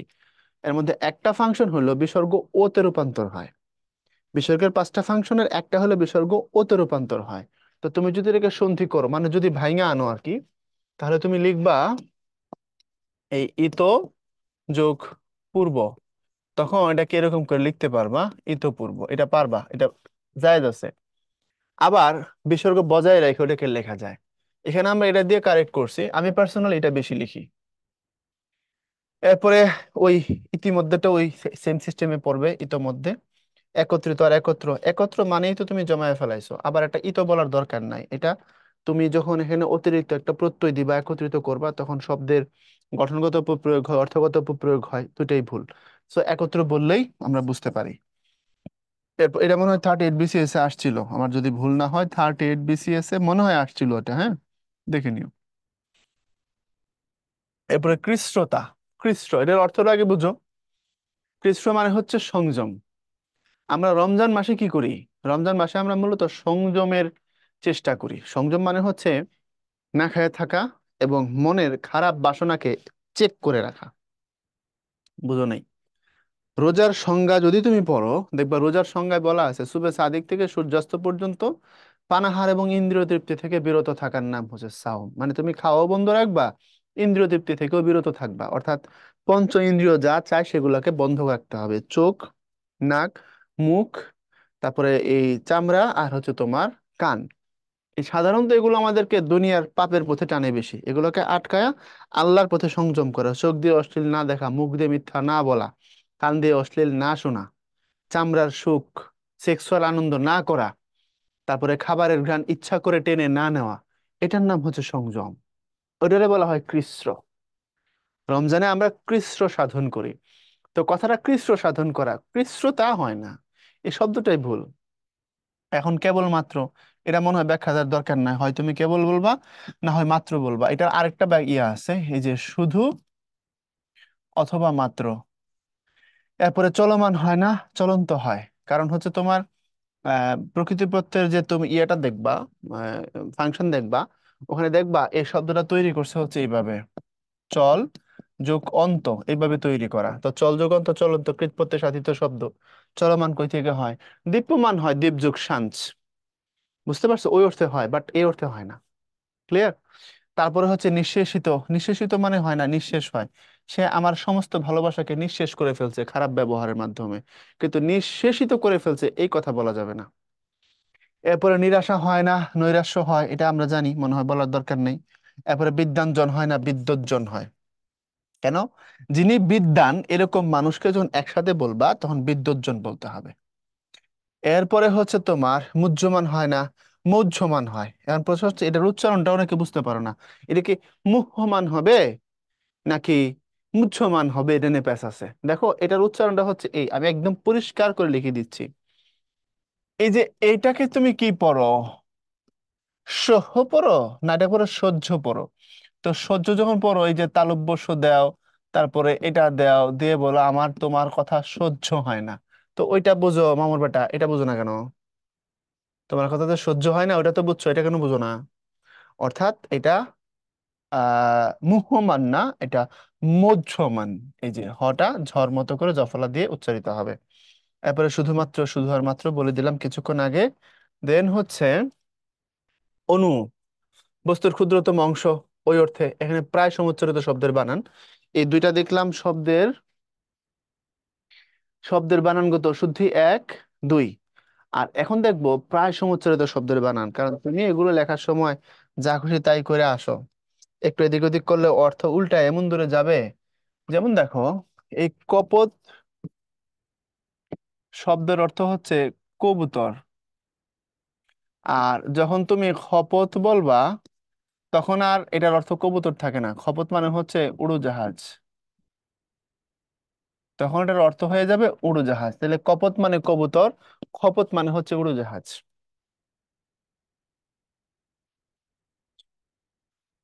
আগে একটু চিন্তা করো। ধরো প্রশ্ন করার সময় তোমারে জিজ্ঞেস করলো যে নিচের কোনটি সঠিক শব্দ বা সঠিক উচ্চারণ বা এটার অর্থ কোনটা বা এই টাইপের ধরো জিজ্ঞেস করলো। বা প্রশ্নটা যদি একটু কঠিন করে এমন করতে পারে যে কবুতর শব্দের সমার্থক শব্দ নিচের কোনটি। তো অপশনে কপত নাই, খপত আছে। বুঝতে পারছো? এরকম আরো কিছু দিছে, দিয়ে লাস্টে যায় বলছে কোনোটিই নয়। মানে অপশনে উত্তর নাই আর কি, তিনটার মধ্যে উত্তর নাই। লাস্টে দিছে কোনোটিই নয়, তাহলে তোমাকে নিতে হবে কোনোটিই নয়। বাট তুমি ওই খপতটাকে মিসপ্রিন্টিং এ কপত মনে করে উত্তর দিয়ে আসছো। ক্লিয়ার? তুমি ভাবতেছো এটা কপতি হওয়ার কথা ছিল, ভুলে এখানে খরগোশের খ দিয়ে খপত লিখছে। আরে পাগলা, কপতের কবুতর, খপতের উড়োজাহাজ, অর্থই নাই এখানে। এজন্য যদি কঠিন করে প্রশ্ন এরকম ঘুরাইতে পারে। তাহলে দেখো কত কাছাকাছি অথচ কত বড় পার্থক্য। অথবা তোমরা এই যে আপন পড়েছো সবাই দন্তন্য দিয়ে, আবার আপন পড়েছো সবাই মূর্ধন্য দিয়ে, তো দন্তন্যর আপন মানে কি? দন্তন্যর আপন নিজের মানুষ, আর এই আপন মানে কি? দোকান। তাহলে আমরা এগুলো নিয়ে আলোচনা করতেছি। তো অনু মূর্ধন্য দিলে বস্তুর ক্ষুদ্রতম অংশ, আর এই অনু মানে হচ্ছে পশ্চাৎ। আমরা অনুতাপ বলি না? অনুতাপ, অনুতাপ মানে কি? পশ্চাতে তাপ, পাছার মধ্যে আগুন দিয়ে দেওয়া না। পশ্চাৎ মানে পেছনে, পরে। কোনো কিছু করার পরে যদি মনে করি আমরা ভুল করছি, তখন আমরা মনে মনে কষ্ট পাই, এটাকে আমরা বলি হচ্ছে অনুতাপ, এটাই হচ্ছে পশ্চাৎ। তারপরে হচ্ছে তোমার এই অসমানে ঘোরা, ওই অসমানে পাথর। দেখো তুমি যখন নিচে বফলা দিবা অসমানে ঘোরা, যখন মফলা দিবা তখন অসমানে পাথর। আরো ঝামেলা আছে। তুমি যদি এরকম দিয়ে উপরে একটা রেফ দিয়ে দাও, যখন এই অশ্ব বলবা, মনে মনে এখানে মনে হয় জফলা আছে, হ্যাঁ, উপরে রেফ যখন দিবা, এই অশ্ব যখন বলবা, এই অশ্ব মানে হচ্ছে কি? পাইলস। মানুষের একটা রোগ আছে না, পায়খানা রাস্তায় হয়, ওই পাইলসের অর্থ হচ্ছে এটা, অর্শ। তাহলে দেখো উপরে রেফ দিলে হয়ে যাবে পাইলস, রেফ তুলে দিলে হবে ঘোড়া, আর মফলা যুক্ত করলে হয়ে যাবে পাথর। তাহলে চিন্তা করো, তুমি যদি ঘোড়া লিখতে গিয়ে পাইলস লিখে আসো, পাইলস লিখতে গিয়ে যদি পাথর লিখে আসো, ভেজাল আছে কিন্তু, সাবধান। এরপরে আবরণ, আভরণ। আবরণ মানে হচ্ছে আচ্ছাদন, আভরণ মানে হচ্ছে অলংকার, এটা পরীক্ষায় আসে। আষাঢ়, আষাঢ়ি, আষাঢ় মানে মাস, এই আষাঢ় মানে জলকণা বা বৃষ্টি। অবদান, অবধান, অবধান মানে মনোযোগ। আদি প্রথম, আদি বিপদ। তারপরে তোমার হচ্ছে আভাস মানে বাসস্থান, আভাস মানে পূর্বাভাস, কোনো কিছুর আভাস দেওয়া। কাঁদা মানে কান্না, কাদা মানে কর্দম। কেন? কারণ এটার যে ধাতুটা, এই যে কাদা, এটা তো ক্রিয়াপদ, বুঝতেই পারো। এটার ধাতু হচ্ছে এই কাঁদ, উপরে চন্দ্রবিন্দু আছে, যোগ আহ, তারপরে হয়েছে তোমার এই হচ্ছে কাদা। তাইলে তুমি যেহেতু খুব খেয়াল করে বুঝবা, এই কাদা মানে কান্নাকাটি করা, সো চন্দ্রবিন্দু দিয়ে লিখতে হবে। এরপরে গর্ব অহংকার। গর্ভ উদর বা অভ্যন্তর, উপরের গর্ভ অহংকার, গর্ভ মানে উদর বা অভ্যন্তর। এই যে গর্ভ, মা কি করেন? সন্তানকে গর্ভে ধারণ করেন, এ হচ্ছে গর্ভ। কারণ আমরা যখন কোনো কিছুর ব্যাপারে প্রাউড হই, প্রাউড, খুব খেয়াল করবা, যখন কোনো কিছুর ব্যাপারে প্রাউড হই, তখন আমরা গর্ব অনুভব করি, নট গর্ভ। তোমার এই কাজে আমি অনেক গর্ব অনুভব করেছি, ঠিক আছে, গর্ব অনুভব করেছি এটা ভুল, এটা বলা যাবে না। তারপরে ছাড়, ছাড় ত্যাগ করা বা বাদ পড়া, আর ছাড় মানে হচ্ছে তুচ্ছ বা সামান্য। ওই যে আমরা বলি না ছাড় দিছে, ওই অর্থে আর কি। আর এই ছাড় মানে সামান্য, তুচ্ছ, নগণ্য, অধম। এটা একটা ব্যাখ্যা দিচ্ছি তোমাকে। ছাড় পোকা, এই যে ছাড় পোকা আমরা বলি না, ছাড় পোকা, এই ছাড় পোকা মানে হচ্ছে সামান্য যে পোকা, তাকে বলা হয় ছাড় পোকা। সেকেন্ড কথা, তোমরা কবিতাটার নাম হচ্ছে, আমার যদি ভুল না হয়, তুলনা, শেখ ফজলুল করিম। এই তুলনা কবিতার মধ্যে দেখবা বলা আছে, 700 ক্রোশ পথ করিয়া ভ্রমণ জ্ঞানীর অন্বেষণে। হ্যাঁ, এইভাবে তুলনা শেখ ফজলুল করিম দিয়ে সার্চ করবা উইকিতে, দেখবা ওইখানে বলা আছে, মানে জ্ঞানীর সাথে একজন মানুষের পথিকের কথোপকথন হচ্ছে। একজন জ্ঞানী মানুষকে বিভিন্ন প্রশ্ন করছেন, তিনি উত্তর দিচ্ছেন। তো ওখানে বলা আছে যে অধিক ধনবান কোনটা, কে আছে পৃথিবীতে সব থেকে, সমুদ্র হইতে সাগর হইতে কে অধিক ধনবান? উনি উত্তর দিচ্ছেন, তুষ্ট হৃদয় তার হচ্ছে গরিয়ান, অর্থাৎ সন্তুষ্ট হৃদয়, যে হৃদয় আল্লাহর প্রতি সন্তুষ্ট। আমার রব আমাকে যা দিয়েছেন আলহামদুলিল্লাহ, আমার রব আমাকে যা খাওয়াচ্ছেন আলহামদুলিল্লাহ, আমার থেকে অনেকে খারাপ আছে, আমি ভালো আছি, আমার রব আমাকে ভালো রাখছেন। বলছে ওই মনটা, ওই হৃদয়টা সব থেকে ধনী, যে অল্পতেই খুশি আছে, ওই জায়গায় দেখবা বলা আছে, জ্ঞানী বলছে আমি কোন ছাড়, ছাড় মানে আমি খুব সামান্য মানুষ, আমি অল্প মানুষ। যে যত বিদ্বান সে নিজেকে তত ছোট বলে মনে করে, আর যার বিদ্যা যত কম সে তত বেশি ভাবে থাকে। এরপরে হচ্ছে ডাকা, ঢাকা। ডাকা মানে কাউকে ডাকলাম, ঢাকা মানে আবৃত রাখা। দ্বীপ মানে প্রদীপ, দ্বীপ মানে হাতি।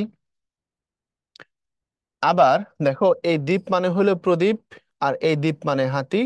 আর যদি এই এই দ্বীপ হয়, যদি বফলা দ্বীপ দাও, তখন আবার হচ্ছে তোমার আইল্যান্ড। ভিন্নতা আছে। এরপরে নীর মানে পাখির বাসা, নীর মানে জল বা পানি। এরপরে বাঁক মানে হচ্ছে বক্র, বাঁক মানে হচ্ছে বক্র। আর শুধু বাঘ যদি বলি, এখানে নাই, আমি দেখি পরের পেজে আছে নাকি, না থাকলে আমি লিখে দিচ্ছি। নাই। যদি শুধু এই বাঁক হয়, চন্দ্রবিন্দু নাই, শুধু বাঁক, এটা এরকম ক্রস হয়ে গেল কেন? শুধু যদি বাঁকটা কি হয়, এরকম হয়।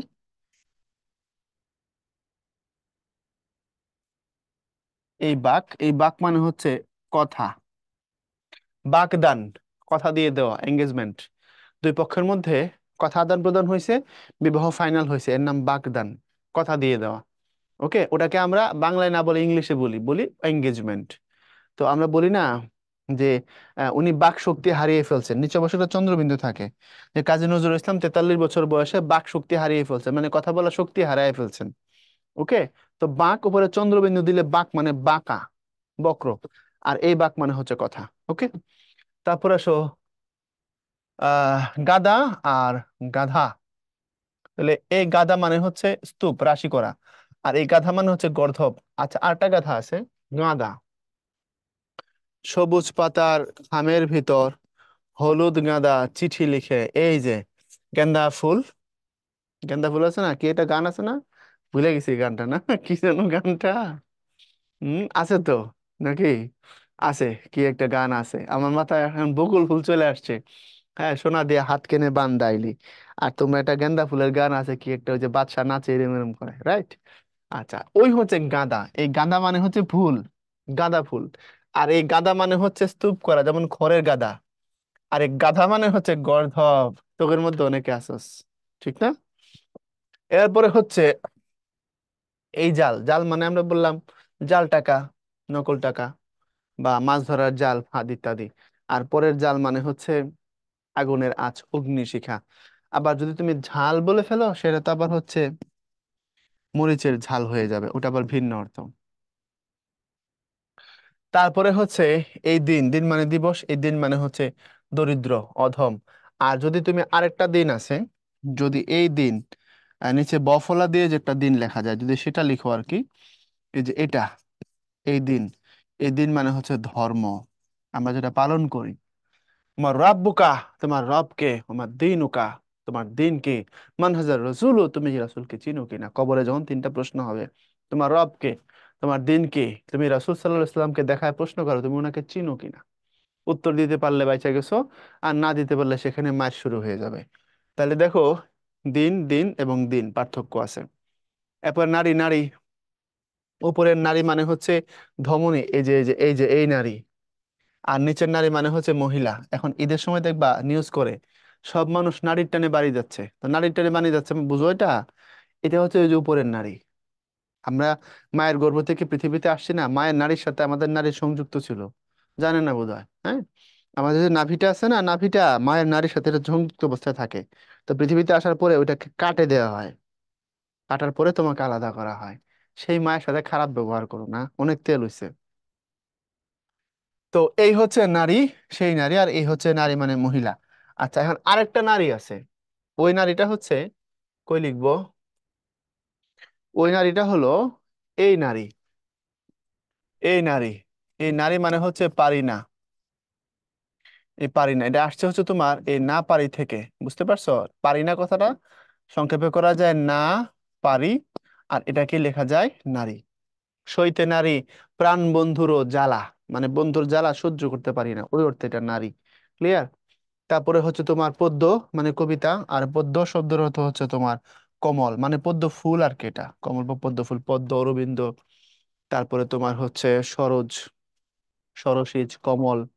তারপর হচ্ছে তোমার নলিনী, তারপরে কুমুদ, শতদল, তামসিক, তামরস, সবগুলো পদ্য শব্দের সমার্থক শব্দ। এরপরে বিষ মানে হচ্ছে গিয়ে কুড়ি। আর যদি আরেকটা বিষ, এরকম বিষ যদি দাও, এই যে মূর্ধন্য ষ বিষ, যে বিষ খেলে মানুষ মরে, প্রেমের বিষ, বুঝছস? এই বিষ হলো গিয়ে পয়জন। আমি কি লিখবো? পয়জন লিখি, ইংলিশে না বলে তো তোরা বুঝবি না। তোরা তো আবার ব্রিলিয়ান্ট আসস। এই হচ্ছে কথা। তারপরে ভাইয়া, চলো পরের অংশে যাই, আমরা বাক্যে কিছু অপপ্রয়োগ দেখবো। এটাই তোমাদের জন্য কঠিন, কারণ তোমরা এগুলো দেখলে টের পেয়ে যাবা, বুঝতে পারবা, কিন্তু এখানে দিলে বাক্য দিয়ে যখন প্রশ্নটা করবে, যে সমস্যা যে কোন জায়গায়, অনেক সময় ধরতে পারবা না, মনে হবে এটাই তো ঠিক।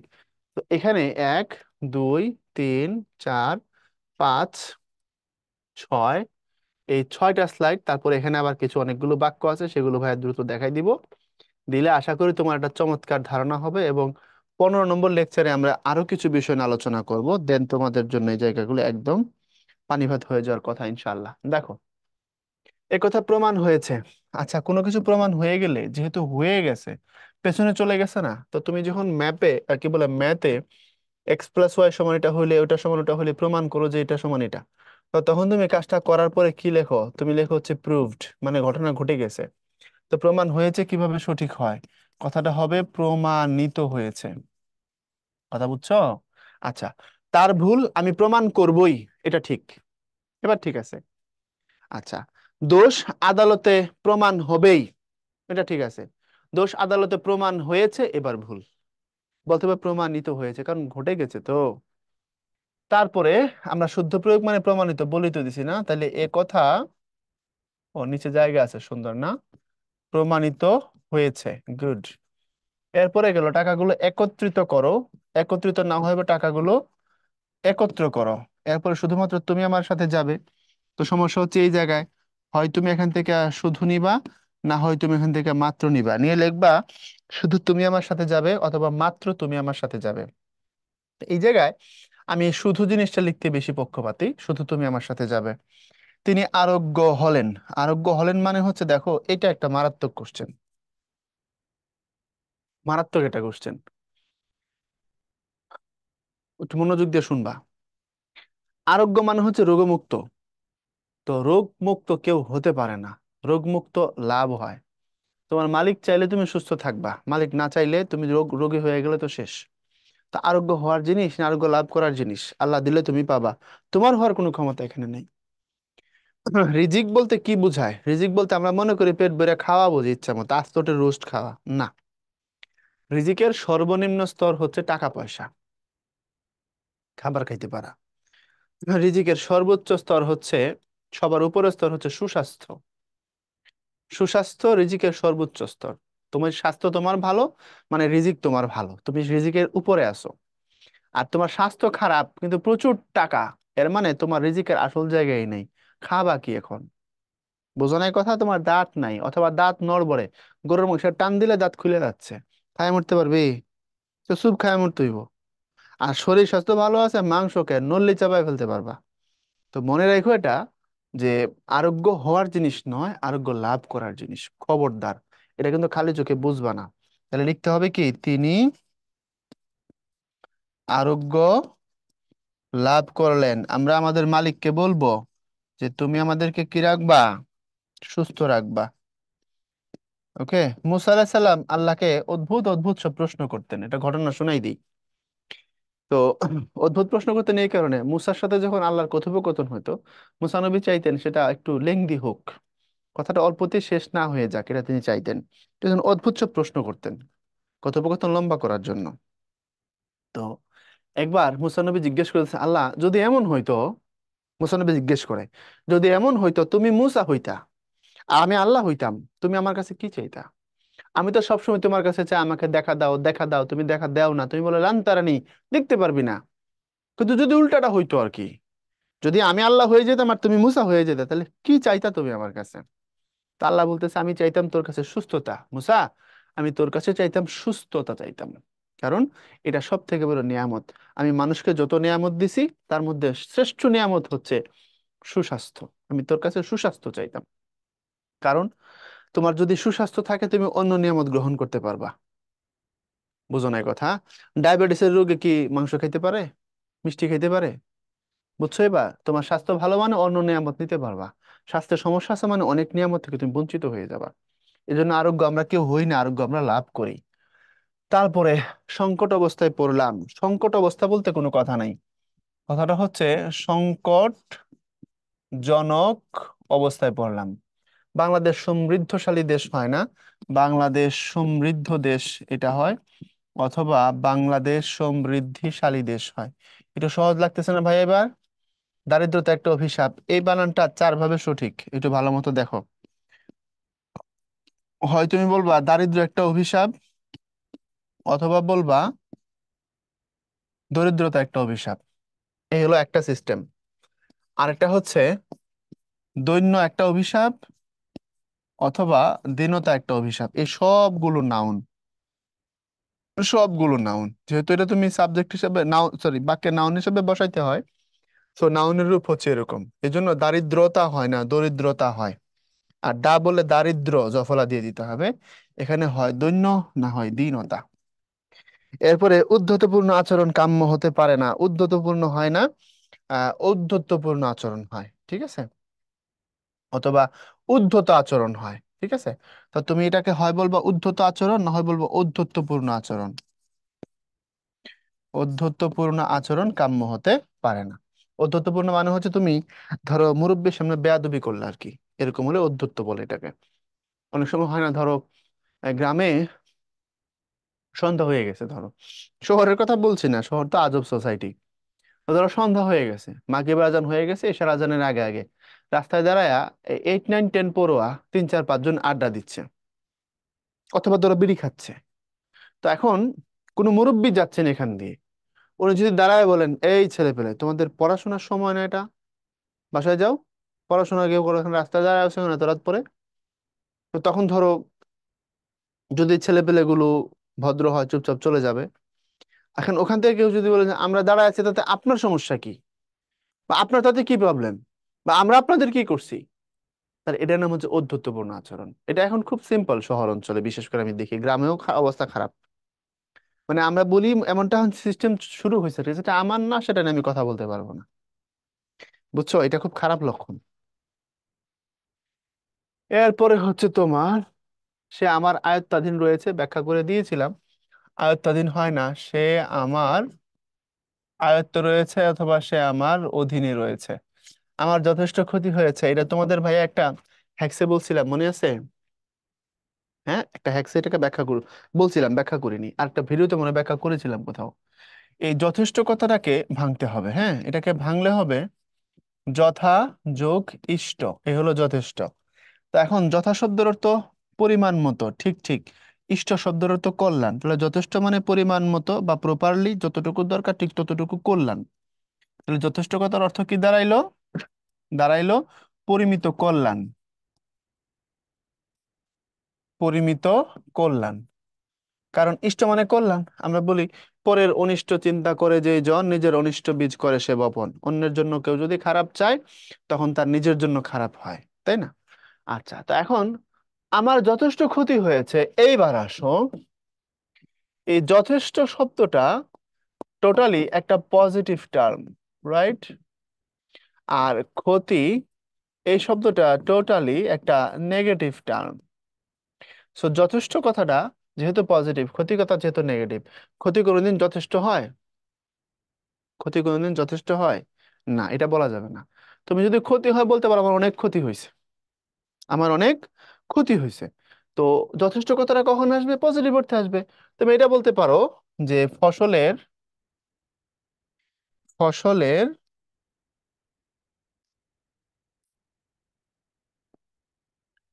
যথেষ্ট ফলন হয়েছে, এটা বলতে পারো। বোঝা গেছে কথা? ফসলের যথেষ্ট ফলন হয়েছে এটা বলতে পারো। বা আমার এই বছর যথেষ্ট ব্যবসায় লাভ হয়েছে, ব্যবসায় যথেষ্ট লাভ হয়েছে, এটাও বলতে পারো। পজিটিভ অর্থে বলতে পারো, নেগেটিভ বলতে বলতে পারো না। এই জন্য যখন ক্ষতি হবে, খারাপ কিছু হবে, যথেষ্ট না বলে অন্য কিছু বলতে হবে, অনেক ক্ষতি হয়েছে, বেশি ক্ষতি হয়েছে, এরকম বলতে পারো তুমি। এরপরে সৌদি আরব মধ্যপ্রাচ্যের দেশ। মধ্যপ্রাচ্য কথাটা মানে হচ্ছে মিডল ইস্ট, দেখো ইংলিশে হচ্ছে মিডল, তারপরে হচ্ছে ইস্ট, আর বাংলায় আমরা বলছি এটাকে কি বলছি? বলছি মধ্য প্রাচ্য। তো এখন বলো তো, ইস্ট মানে হচ্ছে পূর্ব দিক, পূর্ব দিকের মাঝখানে। এখন আমার এখান থেকে সৌদি আরব কি পূর্ব দিকে না পশ্চিম দিকে? সৌদি আরব পশ্চিম দিকে। আর তুমি বলতেছো সৌদি আরব পূর্ব দিকের মাঝখানে, তাহলে কথাটা ভুল না? হ্যাঁ, তুমি যদি এটাকে গ্লোবাল টার্ম হিসাবে নাও তাহলে ঠিক আছে। কিভাবে? কারণ এই যে পৃথিবীটাকে দক্ষিণ এশিয়া, পূর্ব এশিয়া, দক্ষিণ পূর্ব এশিয়া, পশ্চিম এশিয়া, মধ্য এশিয়া বিভিন্নভাবে ভাগ করা হয়েছে এশিয়া মহাদেশটাকে।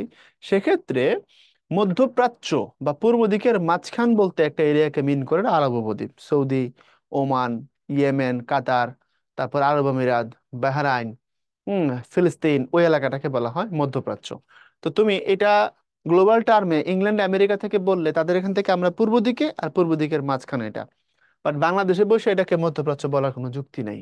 এই জন্য তুমি এটাকে মধ্যপ্রাচ্য না বলে এরকম বলবা সৌদি আরব পশ্চিম এশিয়ার দেশ। কেন? কারণ সো সরি, সৌদি আরব পশ্চিম এশিয়ার দেশ, মানে আমাদের এখান থেকে এশিয়া মহাদেশ পশ্চিম দিকে, সরি, এশিয়ার যে পশ্চিম অংশটা আছে, আমরা তো এশিয়াতে, এশিয়ার পশ্চিম অংশের একদম পশ্চিম পাশে হচ্ছে সৌদি। আর সৌদির পরে লোহিত সাগর, লোহিত সাগরের পরে তো মিশর, আফ্রিকা। এশিয়ার পশ্চিমে সৌদি আরব, এটা বলতে পারো। এরপরে সাক্ষী দিলেন, দেখো, সাক্ষী হবে না, এটা হবে তিনি সাক্ষ্য দিলেন। কেন সাক্ষ্য দিলেন? কারণ ব্যক্তি নিজে তো সাক্ষী। আমি ব্যক্তি, আমি সাক্ষী না। কারণ সাক্ষী হিসেবে আমি যেটা বলেছি, আমার যে বক্তব্য আমি উপস্থাপন করেছি, সেটা হচ্ছে সাক্ষ্য। তো ব্যক্তি হলো সাক্ষী, আমি লিখে দিচ্ছি, হ্যাঁ। ব্যক্তি সাক্ষী, আর ব্যক্তির যে বক্তব্য ছিল সেটা হইল গিয়া সাক্ষ্য। এরপরে নিরপরাধী, নিষ্পাপী শাস্তি পাবে না, এটা নিরপরাধ নিষ্পাপ, দুটা দিয়ে দিলে হবে বলার। এটাকে ই ই যুক্ত করে লেডি বানানোর দরকার নেই। নিরপরাধ নিষ্পাপ শাস্তি পাবে না। কথা ক্লিয়ার? তারপরে আসো, তৎকালীন সময়ে তার ভূমিকা প্রশ্নবিদ্ধ ছিল। এটা খুব মজার, এটা আমি যখন আমি প্রথমবার দেখতাম তখনই আমার এটা খুব মজা লাগছে। কেন তৎকালীন সময়? দেখো, এ হচ্ছে তৎকালীন। তো কালীনের মধ্যে কি সময় আছে না? তো এখন আবার তুমি আবার সময় বলার দরকার আছে? তা আবার সময় বলার দরকার নাই, তুমি শুধু এখানে কি বলবা? তুমি বলবা, এটা বলবা তৎকালীন তার ভূমিকা প্রশ্নবিদ্ধ ছিল। এরপরে বিশ্বে বাংলা ভাষাভাষী মানুষ প্রায় 30 কোটি। ভাষাভাষীতে প্রবলেম, সো তুমি এখানে বলবা পৃথিবীতে বাংলা ভাষী মানুষ প্রায় 30 কোটি। অশ্রু জলে বুক ভেসে গেল, না বলে তুমি বলবা অশ্রুতে বুক ভেসে গেল, অথবা বলবা চোখের জলে ভাসিয়ে দিলাম মনের ঠিকানা, খেয়াল খোঁজে, কি বলে, কি জানি, চাইলে তুমি অন্য মোহনা, আছে না, না কি ভুলে গেছি, হ্যাঁ, অনেক আগের তো। এরপরে তোমাকে দেখে আশ্চর্য হয়েছি না, আশ্চর্য জিনিস দেখছি, আর আমি আশ্চর্য হইনি, হয়েছে আশ্চর্যান্বিত হয়েছি। তো লিখে দিই আশ্চর্যান্বিত হয়েছি। বাকি সব ঠিক আছে। সকলে বিদ্বান নারীকে সম্মান করে, এ পাগলা, বিদ্বান বানান ঠিক আছে, বাট নারী যখন হবে তখন আর বিদ্বান হবে না। বিদ্যান শব্দটা পুরুষের জন্য। নারীর জন্য যেমন বুদ্ধিমান না হয়ে বুদ্ধিমতী হয়, ঠিক এরকম এখানেও বিদ্বান না হয়ে এই কথাটা হবে বিদুষী। সকলেই বিদুষী নারীকে কি করে? সম্মান করে। যেমন আয়েশা সিদ্দিকা রাদিয়াল্লাহু তাআলা আনহা একজন বিদুষী নারী ছিলেন, মানে উনি অনেক জ্ঞানী ছিলেন, তাই তো। তো বিদ্বান পুরুষের জন্য শব্দটা, আর কোনো নারীর জন্য বললে তখন বলতে হবে বিদুষী। ভুলে গেলে চলবে না। এই ঘটনার ফলশ্রুতিতে আমি অবাক হলাম, এই সর্বনাশ, এই ঘটনার ফলে আমি অবাক হলাম। এখন তুমি প্রশ্ন করতে পারো, ভাই এটা আমি শুনেছি, তো ফলশ্রুতি শব্দটা সাধারণত এখানে হয় না। ফলশ্রুতিটা কল্যাণ লাভের ক্ষেত্রে হয়, অন্য জায়গায় সবসময় ফলে হবে। এরপরে ঐক্যতান শুনতে ভালো লাগে, ঐক্যতান বলতে কোনো শব্দ নাই, কথাটা হবে ঐকতান শুনতে ভালো লাগে।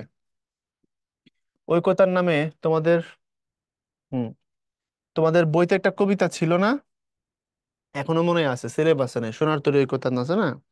কিন্তু সিলেবাসে এখন সোনার তরী দেওয়া, আগে ঐকতান ছিল। আর কয়েক বছর আগে ঐকতান ছিল, এখন আবার সোনার তরী আসছে। রবীন্দ্রনাথ ঠাকুরের জন্মদিনে কাব্যগ্রন্থের কবিতা হচ্ছে ঐকতান, পড়ে ফেলাও। এই জন্য এটা উচ্চারণটা কিন্তু ঐক্যতান না, উচ্চারণ হচ্ছে ঐকতান। ওকে, এখানে জফলা হবে না। ঐক্য শব্দের অর্থ তো ইউনিটি, খুব খেয়াল করো, ঐক্য মানে হচ্ছে ইউনিটি। তো এটা কেমনে সম্ভব? ওকে। এরপরে ইদানিং কালে বাজারের খবর ভালো নয়, ইদানিং কালে সমস্যা, এজন্য কি লিখতে হবে? ইদানিং। অথবা তোমাকে লিখতে হবে সাম্প্রতিক কালে বাজারের খবর ভালো নয়। তারা শব পোড়াতে গেল, এই শব মানে হচ্ছে মৃতদেহ, আর পোড়ানো মানে পুড়ায় ফেলা। তো শব বললে শব দাহ করতে গেল, এটা বলতে পারো, শব দাহ করতে গেল। আর অথবা পোড়ানোর জন্য বললে বলতে হবে মরা পোড়াতে গেল। কথা বুঝছো? কেন? কারণ সাধারণ চলিত তো একত্র হয়ে যাচ্ছে। এই শব, এটা হচ্ছে তোমার সাধু, আর এই যে মরা, এটা হচ্ছে গিয়ে তোমার চলিত। তো এই মরা বানান ঠিক আছে, তুমি যখন মরা এই ববিন্দু র দিয়ে লিখবা মরা, এই মরা মানে হচ্ছে মরে যাওয়া, এই মরা মানে মরে যাওয়া, এটা হলো গিয়া ভার্ব। আর এই মরা হচ্ছে নাউন, এর মানে হচ্ছে মৃতদেহ। ওকে। সো দুইটা আলাদা জিনিস। এই জন্য এই মরাটা ঠিক আছে, কোনো অসুবিধা নেই। তো তারা শব পোড়াতে গেল, তাহলে তারা শব দাহ করতে গেল অথবা মরা পোড়াতে গেল।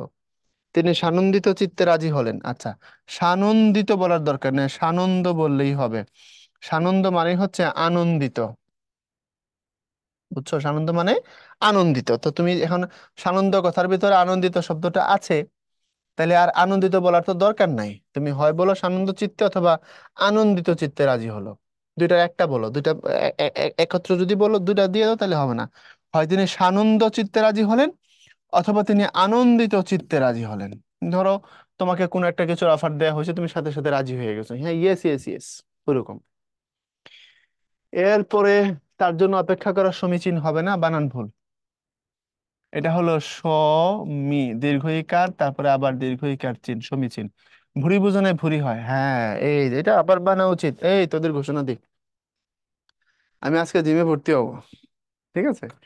এবং পরবর্তীতে অ্যাডমিশনের বা কখন দেখা হলে দেখবে আমি শুকাই গেছি। তো ভুরি ভোজনে ভুরি হয়, এক ভুরি মানে হচ্ছে পেটের ভুরি, আরেক ভুরি মানে হচ্ছে বেশি। তো বানানটা একটু আমরা বুঝে নিই। বানান ঠিকই আছে, খালি একটা জায়গায় আরেকটা হবে, হ্যাঁ। এই যে ভুরি, এই ভুরি মানে হচ্ছে বেশি নাকি পেটের ভুরি, এই হচ্ছে কথা।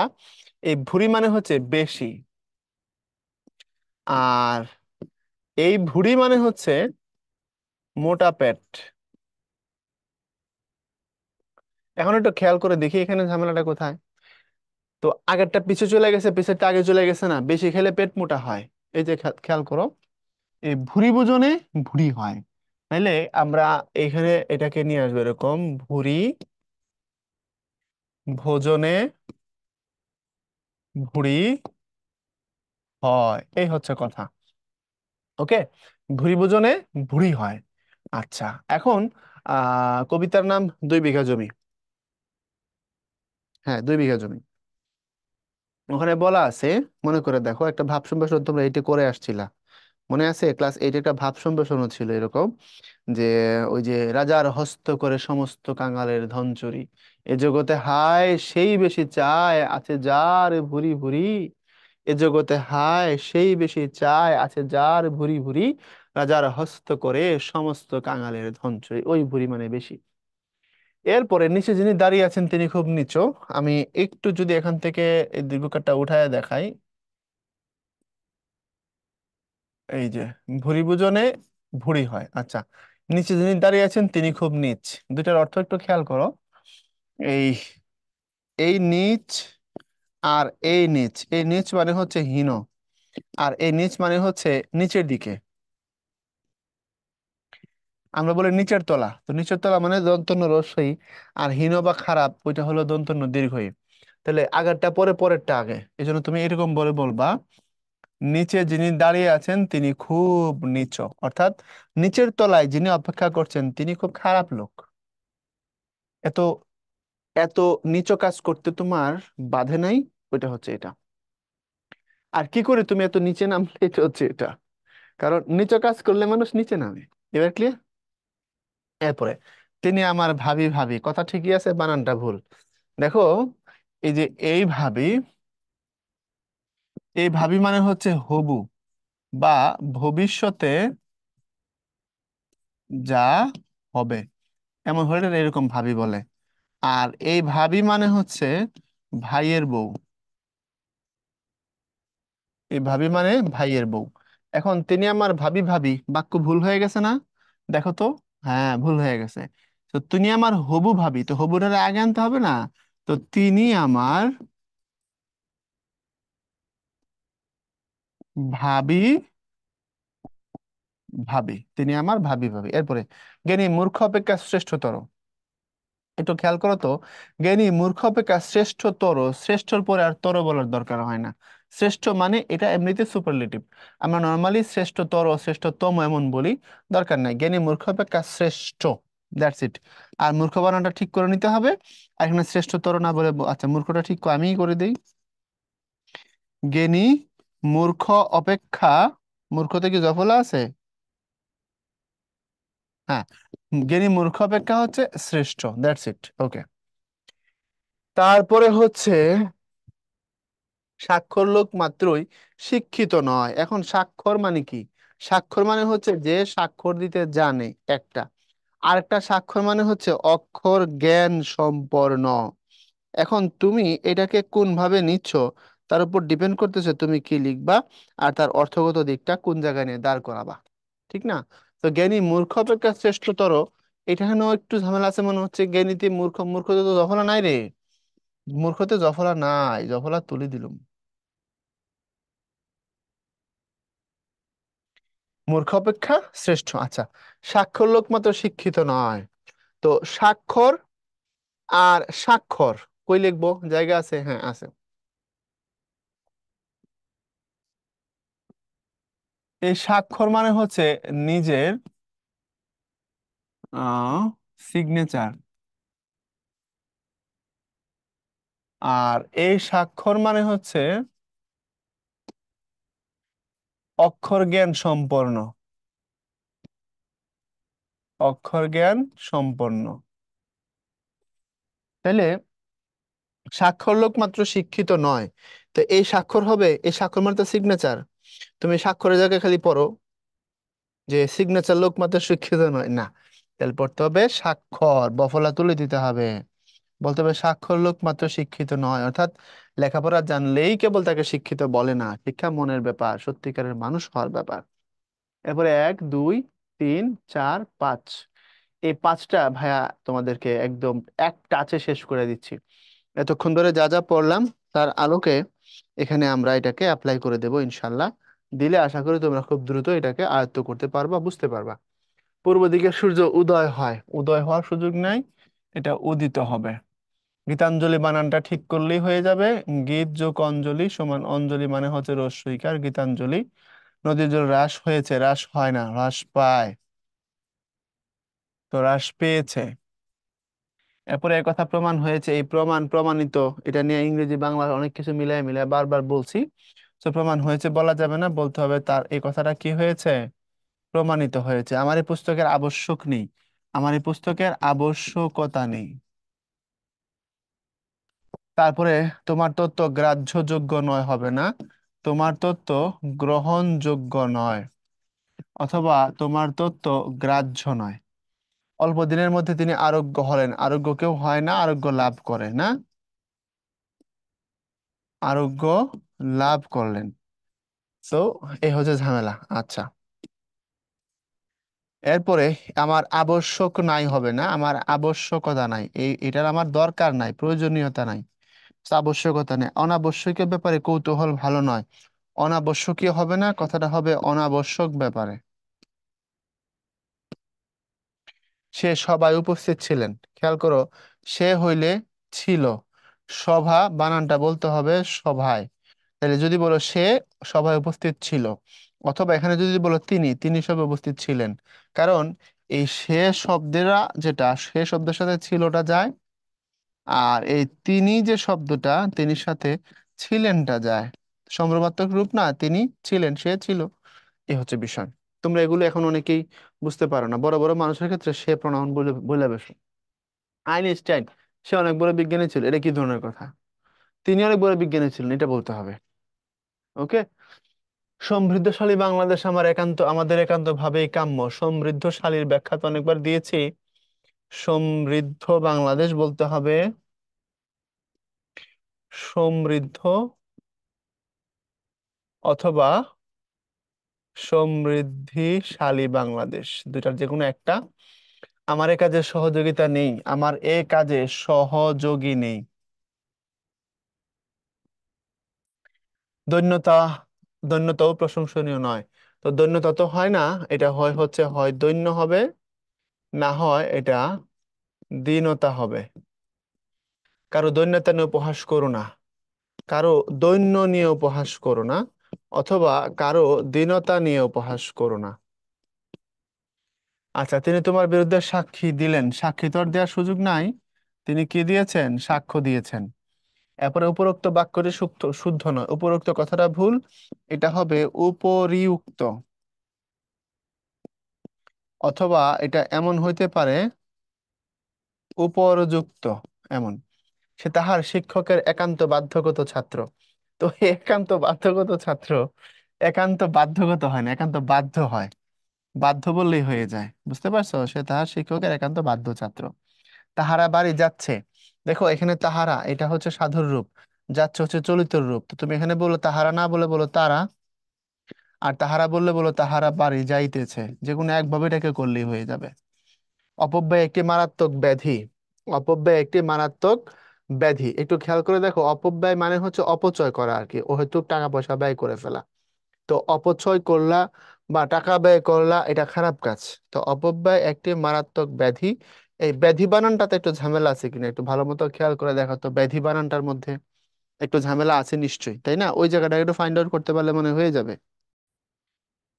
সো ব্যাধি বানান ফাইন্ড আউট করো, তাহলেই হয়ে যাবে। রোগ ব্যাধি, ব্যাধি মানে হচ্ছে এখানে জফল আকারের দরকার নাই, এই হলো ব্যাধি। এরপরে অধ্যাপনায় ছাত্রদের তপস্যা, অধ্যাপনা তো কাজ, অধ্যাপনা হচ্ছে অধ্যাপকের কাজ, প্রফেসরের কাজ। তো ছাত্রদের তপস্যা কি অধ্যাপনা? না, অধ্যয়ন। অধ্যয়নই ছাত্রদের তপস্যা, কারণ ছাত্ররা পড়াশোনা করবে। এই কথাটা সংস্কৃত থেকে আসছে, ছাত্রনং অধ্যয়নং তপ। ছাত্রদের অধ্যয়ন করা তপস্যা, মানে তুমি যদি ছাত্র হও, পড়াশোনা তোমার ইবাদত, এটা ইবাদতের মতো করে করতে হবে। এখানে ভণ্ডামি করলে তার ফল খুব খারাপ হয়। এরপরে অন্যভাবে প্রতি ঘরে ঘরে হাহাকার, এটা ক্লাস 6 এর পোলাও পারবে। কারণ দেখো তুমি প্রতি বলছো, তাহলে ঘরে ঘরে বলার দরকার আছে, একটা ঘরে বলবা। এটা দুই ভাবে করতে পারো, এরকম অন্যভাবে ঘরে ঘরে হাহাকার, তাহলে বহুবচন হইছে। অথবা এরকম বলতে পারো, অন্যভাবে প্রতি ঘরে হাহাকার, এরকম বলো। এবারে অতি লোভে তাঁতি নষ্ট, অতি লোভে তাঁতি নষ্ট, তাঁতি বানান ভুল, এখানে তাঁতি, এই যে চন্দ্রবিন্দু দিলেই হয়ে যাবে। অতিশয় দুঃখিত হলাম, অতিশয় দুঃখিত হওয়ার সুযোগ নাই। এটা বলতে পারো যে অতি অতি দুঃখিত হলাম। অতিশয় শব্দটা হয় না, অতিশয় এখানে একটা ভুল প্রয়োগ। সো দুঃখিত হলাম ঠিক আছে, বা দুঃখ পেলাম এটাও ঠিক আছে। তো অতিশয় হবে না, অতি হয়। আমি সন্তোষ হলাম হয় না, আমি সন্তুষ্ট হলাম হয়। সন্তুষ্ট তো না, সন্তুষ্ট, আমি কি হলাম? আমি সন্তুষ্ট হলাম, এমনটা হয়। এরপরে গীতাঞ্জলি একখানা কাব্যগ্রন্থ, বানানগত ঝামেলা আছে। গীত যোগ অঞ্জলি, এটা সন্ধি, গীত যোগ অঞ্জলি। তো অঞ্জলিতে তো রস্য ইকার, কিভাবে দীর্ঘ ইকার হয়? তো এটা কি হবে? গীতাঞ্জলি। পরোপকার মানুষ মনুষ্যত্বের পরিচয়, সর্বনাশ। মনুষ্যত্ব বলতে কোনো শব্দ নাই, পরোপকার মনুষ্যত্বের পরিচায়ক। বাড়ির মালিক যে পিঠ প্রদর্শন করেছিল তা নয়, এই পিঠ প্রদর্শন হয় না, এটা হলো পৃষ্ঠ প্রদর্শন। পৃষ্ঠ প্রদর্শন। এখন তোমাদের একটা গল্পের নাম বলে দেবো, যদি পারো গল্প পড়ে ফেলাও, না পারলে তার কিছু করার নাই। গল্পের নাম হচ্ছে একটি তুলসী গাছের কাহিনী। গল্পটা তোমাদের বইতেই তোমরা পাবা। গল্পের রাইটারের নাম হচ্ছে সৈয়দ ওয়ালিউল্লাহ।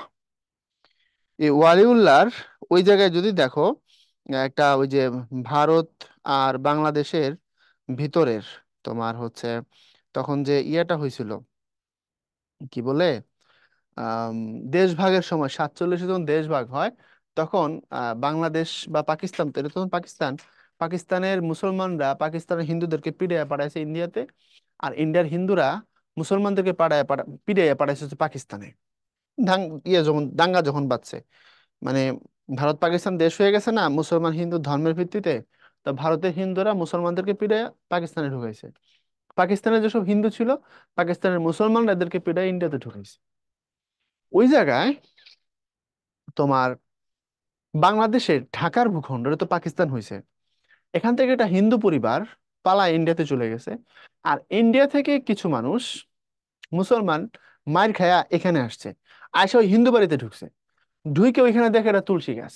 এখন এই তুলসী গাছটা কেউ কেউ তুলে ফেলার পক্ষে, বলে এটা হিন্দুর চিহ্ন, এ বাড়িতে থাকবে না।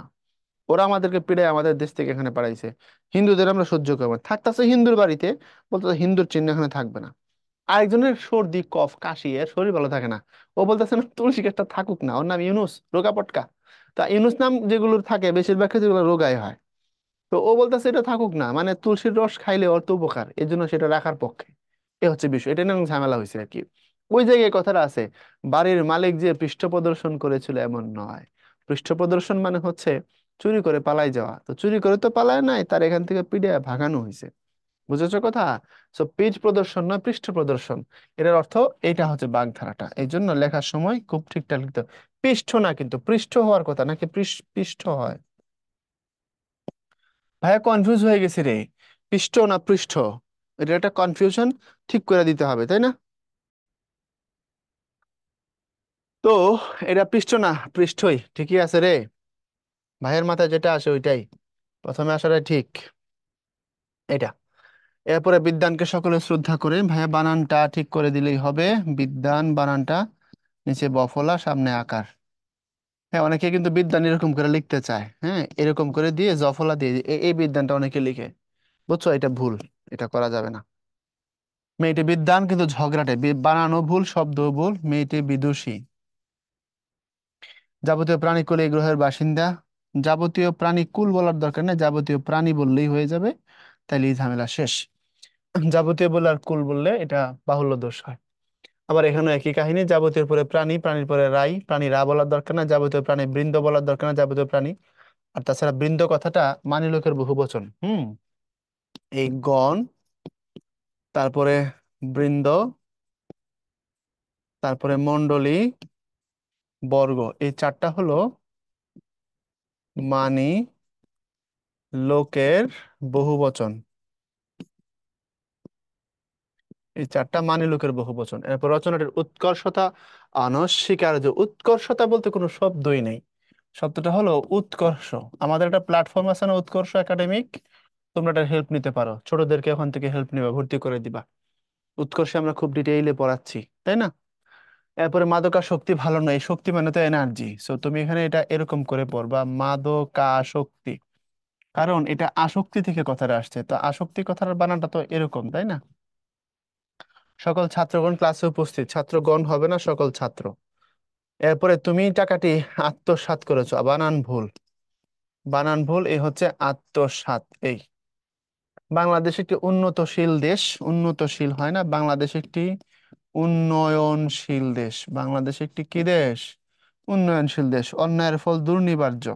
অন্যায়ের ফল দুর্নিবার্য হয় না, দুর্নিবার্য মানে হচ্ছে যেটাকে কষ্ট মষ্ট করে ঠেকানো যায়। দেখো এটার মধ্যে কনসেপ্টগত ঝামেলা আছে। শোনো শোনো শোনো, দুর্নিবার্য মানে হচ্ছে কষ্ট করে ঠেকানো যায়, মানে অনেক শ্রম দিয়ে তুমি এটাকে ঠেকাইতে পারবা, এটার নাম দুর্নিবার্য। আর অনিবার্য মানে এটা আসবেই। এখন অন্যায়ের ফল কি কষ্ট করে ঠেকানো যায়? পাপ ছাড়ে না বাপকে, এই জন্য এটা দুর্নিবার্য হবে না, এটা হবে অন্যায়ের ফল অনিবার্য। দার্শনিক কথা। পৃথিবীতে এমন কোনো শক্তি নাই যে তুমি এখান থেকে অন্যায় করার পরে বাঁচতে পারবা, এই জন্য অন্যায়ের ফল অনিবার্য। সে অপমান হইয়াছে, অপমানিত হয়েছে, অপমানিত হয়েছে, এই হচ্ছে কথা। উৎপন্ন বৃদ্ধির জন্য কঠোর পরিশ্রম প্রয়োজন। উৎপন্ন কিভাবে বৃদ্ধি হয়? উৎপাদন হইতে পারে সেটা, তাই না? উৎপাদন বৃদ্ধির জন্য কঠোর পরিশ্রম প্রয়োজন। এরপরে হচ্ছে কুপুরুষের মতো কথা বলছো কেন? এই পোলাপাইন দেখ, পোলাপান কি কুপুরুষ হয় না কাপুরুষ হয় রে? কাপুরুষ হয়। কাউয়া পুরুষ, কাওয়ার্ড। কাপুরুষের মতো কথা বলছো কেন? আমার আর বাঁচিবার স্বাদ নাই, এই স্বাদ মানে হচ্ছে টেস্ট, এত স্বাদ কে? এটা হচ্ছে এই স্বাদ। আর এখানে যেটা দিতে হবে সেটা হচ্ছে এই স্বাদ, মানে ইচ্ছা। একের লাঠি দশের বোঝা না। দশের লাঠি, দশের লাঠি আর হচ্ছে একের বোঝা। সব মাছগুলোর দাম কত? সবের পরে আবার গুলো বলার দরকার আছে? এটাকে দুই ভাবে কারেক্ট করতে পারো, দুই ভাবে কারেক্ট করবা, সব মাছের দাম কত, অথবা বলতে পারো মাছগুলোর দাম কত। কালিদাস খ্যাতমান কবি, কালিদাস খ্যাতমান কবি তো হয় না, কালিদাস খ্যাতিমান কবি। তাহাকে এখান থেকে যাইতে হইবে। তো সাধু চরিত মিলায় একটা খিচুড়ি হয়ে গেছে না? তাহাকে এখান থেকে যাইতে হবে না বলে বলো তাকে এখান থেকে যেতে হবে। তাকে এখান থেকে যেতে হবে, ব্যাস। এরপরে বিদ্বান মূর্খ অপেক্ষা শ্রেয়। এই যে বিদ্বান মূর্খ আর শ্রেয়, এইখানে ঝামেলাটা ইয়ে করে দিতে হবে। তাহলে এই হলো বিদ্বান আর হলো মূর্খ, তাহলে বিদ্বান বানান ঠিক করো, মূর্খ বানান ঠিক করো। এরপর সকল ছাত্রগণ ওই পাঠেও মনোযোগী। সকল ছাত্রগণ, সকল বহুবচন, ছাত্রগণ বহুবচন, তাহলে তুমি একটা নিবা, নিবে এরকম সকল ছাত্র, অথবা বলবা ছাত্রগণ। যদিও গণ বৃন্দ মণ্ডলী বর্গ, এটা আমরা বললাম মানলোকের বহুবচন।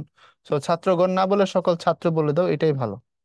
আবশ্যক ব্যয় কার্পণ্যতা করা উচিত নয়। আবশ্যক ব্যয় হয় না, আবশ্যকীয় ব্যয় হয়। আর কার্পণ্যতাটা হয় না, এটা হয় তুমি লিখবা কার্পণ্য, না হয় লিখবা কৃপণতা। ঠিক আছে, অ্যাডজেক্টিভ হিসাবে। এরপর এটি লজ্জাস্কর ব্যাপার, এটা হবে লজ্জাকর ব্যাপার। আমি অনেক বড় মানুষকে এই কথাটা এরকম ভাবে বলতে শুনছি যে লজ্জাস্কর ব্যাপার। বেশ অনেক বড় মানুষ, বাংলাদেশ পার্সপেক্টিভ অনেক জ্ঞানী, অনেক হাই প্রোফাইল, আসলেই খুব বড় মানুষ, কিন্তু তারা হয়তো বা এটা কোনো কারণে মিস করে গেছেন। আমিও যে সব জানি এমন না, আমারও তো প্রচুর ভুল আছে অন্যান্য সেক্টরে। আমি গ্রামার পড়াইতে গ্রামার জানি, অন্য কিছু যে জানি এমন তো না। তো ওনারা দেখলাম যে একজনকে আমি এটার বক্তব্য দিতে শুনছি, উনি প্রয়াত মারা গেছেন, আল্লাহ তাকে জান্নাত দিক। তো আমি শুনছি উনি কথায় কথায় বলতেছেন যে এটা খুব লজ্জাস্কর ব্যাপার। তো কথা লজ্জাস্কর নয়, কথাটা হবে লজ্জাকর। এরপরে আসো, আমরা একটু প্রশ্নগুলো সলভ করব ইনশাল্লাহ। দেখি কি অবস্থা প্রশ্নগুলোর। চলো। নিচের কোন বাক্যটি শুদ্ধ নয়? উপরোক্ত বাক্যটি শুদ্ধ নয়, একথা প্রমাণিত হয়েছে। সব সভ্য এসেছেন, ইহার আবশ্যকতা নাই। অর্থাৎ তুমি এখান থেকে ভুল উত্তরটা বের করতে হবে কোনটা শুদ্ধ নয়। তাহলে উপরোক্ত বাক্যটি শুদ্ধ নয়, উপরোক্ত কথাটা ভুল, এটা হবে উপরিউক্ত। এটা হয় হবে উপরিউক্ত, না হয় হবে উপরযুক্ত, এরকম। অন্য কোনোভাবে এটাকে ঠিক করার কোনো চান্স নাই।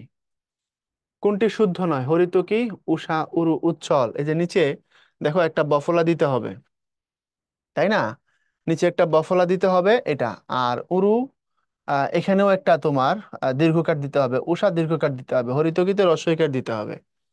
তাহলে এখানে দিতে হবে বফলা, এটা দিতে হবে দীর্ঘকার, এটাও দীর্ঘকার। তবে এটা অনেক এখন মডার্ন ব্যাকরণে রস্বইকার দিয়েও চলে, বাট দীর্ঘকার দিতে হয়, হরিতকিতে রস্বইকার দিতে হয়।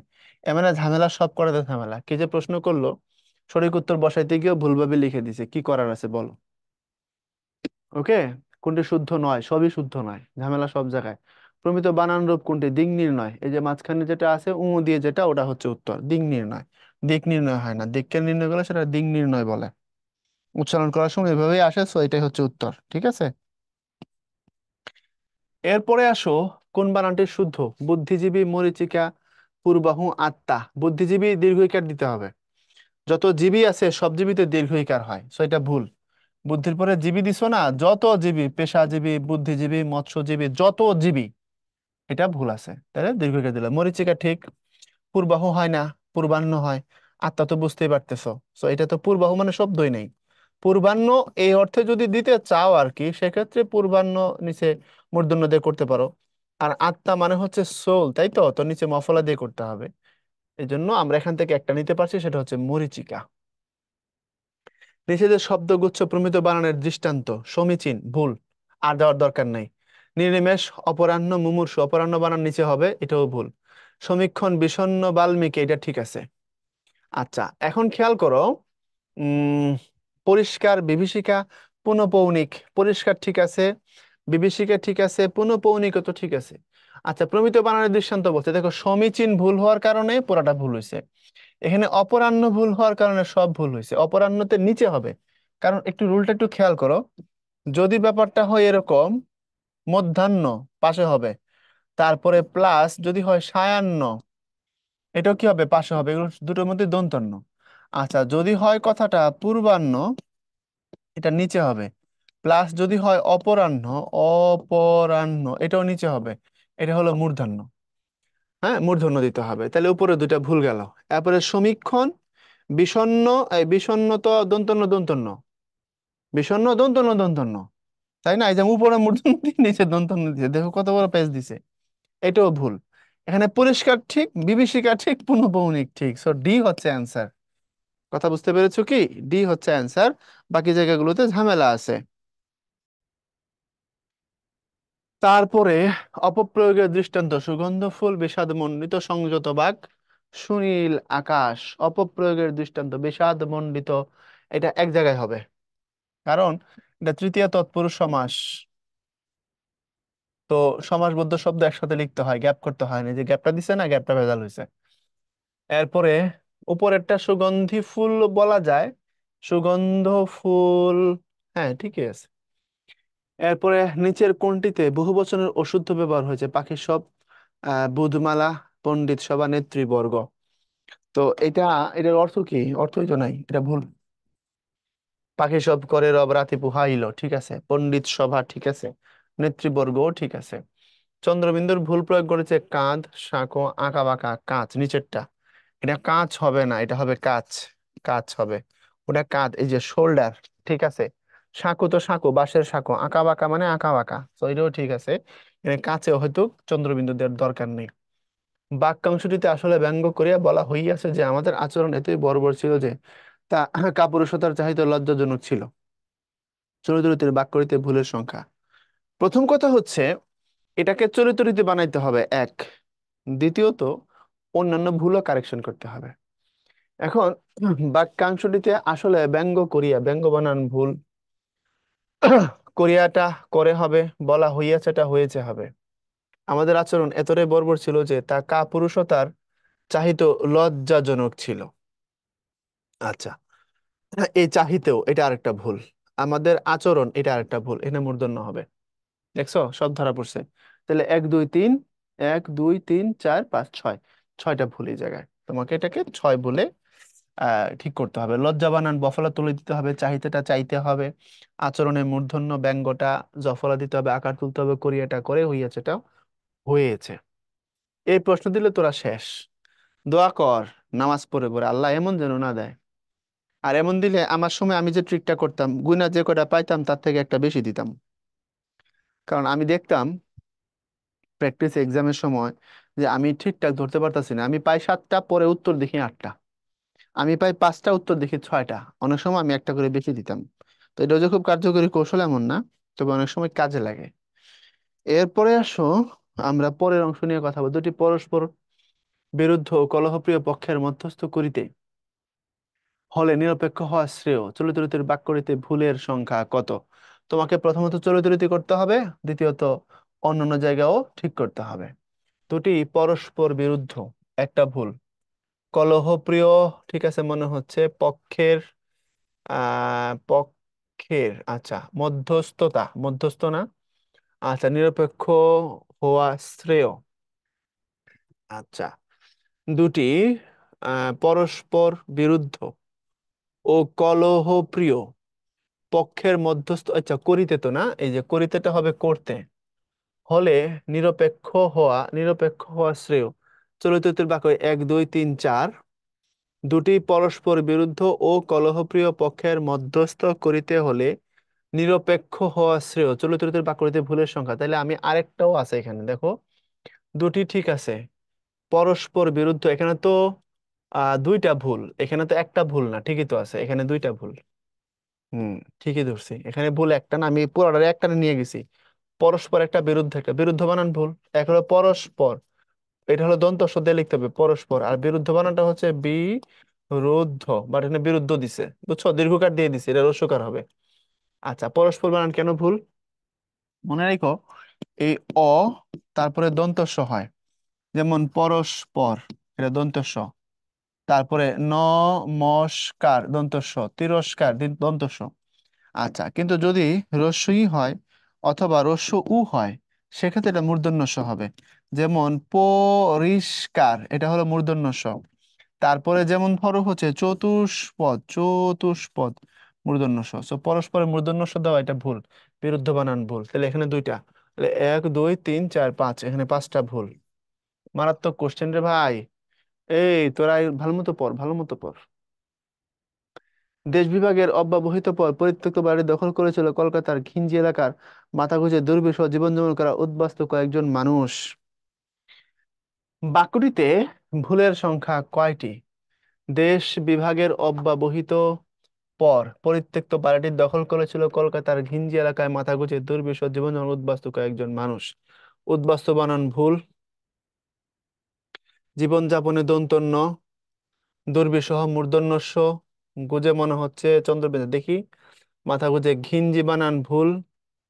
তারপরে দেশ বিভাগের অব্যবহিত, অব্যবহিত পরিত্যক্ত, এক দুই তিন চার পাঁচ। আচ্ছা, এখন আসো মাথা গুজে, না গুজে। দেশ বিভাগের অব্যবহিত পর পরিত্যক্ত, এই যে পরিত্যক্ত, এখানে জফলা দেওয়া আছে, আর জফলার পরে আকার দেওয়া আছে, এটা ঠিক করে দিতে হবে। সো ভুলের সংখ্যা হচ্ছে 6। ওকে, এই হচ্ছে ব্যাপার। তারপরে আসো, কোন শব্দটি শুদ্ধ? বৈশিষ্ট্যতা, প্রবাহমান, প্রজ্বলিত। ইতিমধ্যে প্রজ্বলিত ঠিক, বাকিগুলো সব ভুল। ইতিমধ্যে ইতিমধ্যে হবে, এটা হবে প্রবহমান। বৈশিষ্ট্যতা হবে না, হবে বৈশিষ্ট্য, অথবা হবে বিশিষ্টতা। তারপরে হলো শুদ্ধ কোনটি? অহোরাত্র জাগরণ অসহ্য, এক সদ্যোজাত শিশুর কথা। এরপরে একত্রিত করো সবাইকে, সমাজ সমৃদ্ধি চলেছে, অহোরাত্র জাগরণ অসহ্য, এটা সদ্যোজাত বানান ভুল। এটা হবে সদ্যোজাত, কারণ সন্ধি করার পরে সদ্য ও হইছে। একত্রিত করানো হবে একত্র। সমাজ সমৃদ্ধশালী হবে না, হবে সমৃদ্ধিশালী। দেখো, খুব সুন্দর প্রশ্ন ছিল এটা, আমরা এটাও করে ফেলাইছি ইনশাআল্লাহ। তারপরে কোন শব্দটি গুরুচরণের দোষে দুষ্ট নয়? মরা পড়া। বাকিগুলো সবগুলোতে ঝামেলা আছে, এটা ঠিক আছে, এটা দুটোই চলিত। কোনটি অপপ্রয়োগের দৃষ্টান্ত? একাকী, একত্রিত, একত্র, এক। খেয়াল করে দেখো, একত্রিত কথাটা ভুল। আমরা কিছুক্ষণ আগেই শিখছি একত্রিত শব্দটা ব্যবহার করার কোনো চান্স নাই, এটা ভুল। তারপরে হচ্ছে কোন বাক্যটি ভুল? আলোচনার মাধ্যমে সব সমস্যার সমাধান সম্ভবপর। গতকাল যে 5জন মেয়ে এসেছিল, তার মধ্যে ছোটটি সবচেয়ে বুদ্ধিমতী। নিরপরাধ ও নিষ্পাপ লোকের শাস্তি দেওয়া অন্যায়। ইতিমধ্যে বাংলাদেশ উন্নয়নশীল রাষ্ট্রে পরিণত হয়েছে। ইতিপূর্বে তিনি সপরিবার আমন্ত্রিত হয়েছিলেন। ছবি তো ঠিক মনে হয়। আলোচনার মাধ্যমে সব সমস্যার সমাধান সম্ভবপর, সম্ভবপর হয় না, সম্ভব। তারপরে শবদাহস্থলে শবপুরা ব্যবহার করলে কোন দোষে দুষ্ট হয়? বাহুল্য দোষ, গুরুচণ্ডালী দোষ। কারণ সাধারণ চলিত একত্র করে ফেলে, সেটা গুরুচণ্ডালী হয়। বাংলা একাডেমির বানান রীতিতে খ্রিস্ট শব্দটি গৃহীত হয়েছে আত্মিকৃত। এটা একটা পরস্পর নিজের গাল নিজের জুতা টাইপের কথা। কারণ দেখো, ইংরেজিতে CHRIST, ক্রাইস্ট, এখান থেকে হলো তোমার এই খ্রিস্ট শব্দটা আসছে। তো যেহেতু বিদেশি শব্দ, এটা তো মূর্ধন্য ষ হওয়ার কোনো সুযোগ নাই। মূর্ধন্য ষ কই থেকে আসে? এটা দন্ত স হওয়ার কথা। বিদেশি শব্দে মূর্ধন্য ষ ব্যবহার হয় না। আমরা নত্য এবং সত্য বিধানে পড়েছি, এটা হবে দন্তস্ব, কিন্তু দিয়ে রাখছে মূর্ধন্য ষ দিয়ে। আবার বাংলা একাডেমি একটা সময় মূর্ধন্য ষ দিয়ে লিখতো, আবার যখন রুল দিছে বিদেশি শব্দে মূর্ধন্য ষ ব্যবহার হবে না, তখন আবার দন্তস্ব দিয়ে লিখছে কিছুদিন। লিখে এখন আবার মূর্ধন্য ষ দিছে, দিয়া কয় করে আত্মীকৃত হয়েছে শব্দ বিদেশি, তখন আমাদের নিজের হয়ে গেছে। আত্মীকৃত মানে আমার হয়ে গেছে, এই কথা বলে মূর্ধন্য ষ রেখে দিছে। কোন গুচ্ছটি শুদ্ধ? ত্রিকোণ, ঊনবিংশ, অদ্যপি, যদ্যপি, ওষা, কোন, মুহুর্মুহু, মুহূর্ত। বলছে শুদ্ধ কোনটা? উষা কোনা, এটা শুদ্ধ। উষা মূর্ধন্য ও দীর্ঘকার দিয়ে, তবে মূর্ধন্য ষ দিয়ে লেখা যায়। আর মুহুর্মুহু রসুকার, দীর্ঘকার দিয়ে রাখছে, ঝামেলা। তো যাই হোক, উষা ঠিক। অদ্যাপি হয়, যদ্যপি ঠিক আছে, এটা হবে অদ্যাপি। ত্রিকোণ, ঊনবিংশ, ঊনবিংশ তো দীর্ঘকার। এরপরে আসো, সংস্কৃতিকে বলা যায় লাবণ্য, কখনো ব্যক্তির, কখনো নির্দিষ্ট জাতির। What a question, what a question. বলছে সংস্কৃতিকে বলা যায় লাবণ্য। লাবণ্য কখনো ব্যক্তির, কখনো নির্দিষ্ট জাতির। তাহলে চারটা ভুল। এরপরে হচ্ছে কোন বানানটা শুদ্ধ নয়? রূপায়ণ, গৃহায়ন, নবায়ন, নগরায়ন। শুদ্ধ না কোনটা? শুদ্ধ না নবায়ন? নবায়ন দন্তন্য, বাকি সব মূর্ধন্য। এরপরে কোনটি অপপ্রয়োগ? একক, একত্র, একত্রিত অপপ্রয়োগ। বারবার আসতেছে কি প্রশ্ন। এরপরে কোন বানানটা শুদ্ধ? মহিয়সী, মহিয়সী, মহিয়সী, মহিয়সী। মহিয়সীতে শেষেরটা সবসময় দীর্ঘইকার হয়, এটা মাথায় রেখো। প্রথমটা দীর্ঘইকার হয়, সমীচীনের মতোই। মহিয়ান, মহিয়সী। কেমনে হয়েছে দেখো। এ হচ্ছে মহিয়ান যোগ ইয়সী সমান সমান মহিয়সী। এবার বুঝছো? মহিয়ান যোগ ইয়সী, মহিয়সী। ইয়ান থাকলে ইয়সী হয়, মান থাকলে মতি হয়, বান থাকলে বতী হয়। গুণবান, গুণবতী, বুদ্ধিমান, বুদ্ধিমতী, মহিয়ান, মহীয়সী, গরিয়ান, গরীয়সী। এই হচ্ছে কথা। ক্লাস 8 এর বইতে লিঙ্গান্তরে হুবহু এর উল্টা ব্যাখ্যা করা আছে, আমি যেটা বলছি এখন। কোন শব্দগুচ্ছ শুদ্ধ? সমীচীন কণ্ঠ, মাস্টার। সমীচীন কণ্ঠ ঠিক, মাস্টার ভুল। অঞ্জলি, দণ্ডনীয়, কিংকর্তব্য, বিমূঢ়, এটাও ভুল। বিমূঢ়ে দীর্ঘকার। আচ্ছা, প্রতিযোগিতা ঠিক আছে, সাদেশিক সন্তরণের সমস্যা। সহযোগী, শিরচ্ছেদ, গুঞ্জরণ, এটা ঠিক, বাকি সব সমস্যা। বুঝছো? কোনটি অপপ্রয়োগের দৃষ্টান্ত? পুনঃ পুনঃ, ভৌগোলিক, গ্রথিত, প্রথিত। এটা হচ্ছে ভৌগোলিক। ভৌগোলিক হয় না, ভৌগোলিক হয়। ভৌগোলিক, ভৌগোলিক এই। কোন বানানগুলো শুদ্ধ? উচ্ছৃঙ্খল, চলৎ শক্তি, চলৎ শক্তি, দুরূহ, উচ্ছৃঙ্খল, পুরাণ, গরিব, নমস্কার। শুদ্ধ বানান খুঁজছে, উচ্ছৃঙ্খল এবং চলৎ শক্তি, এটাই ঠিক।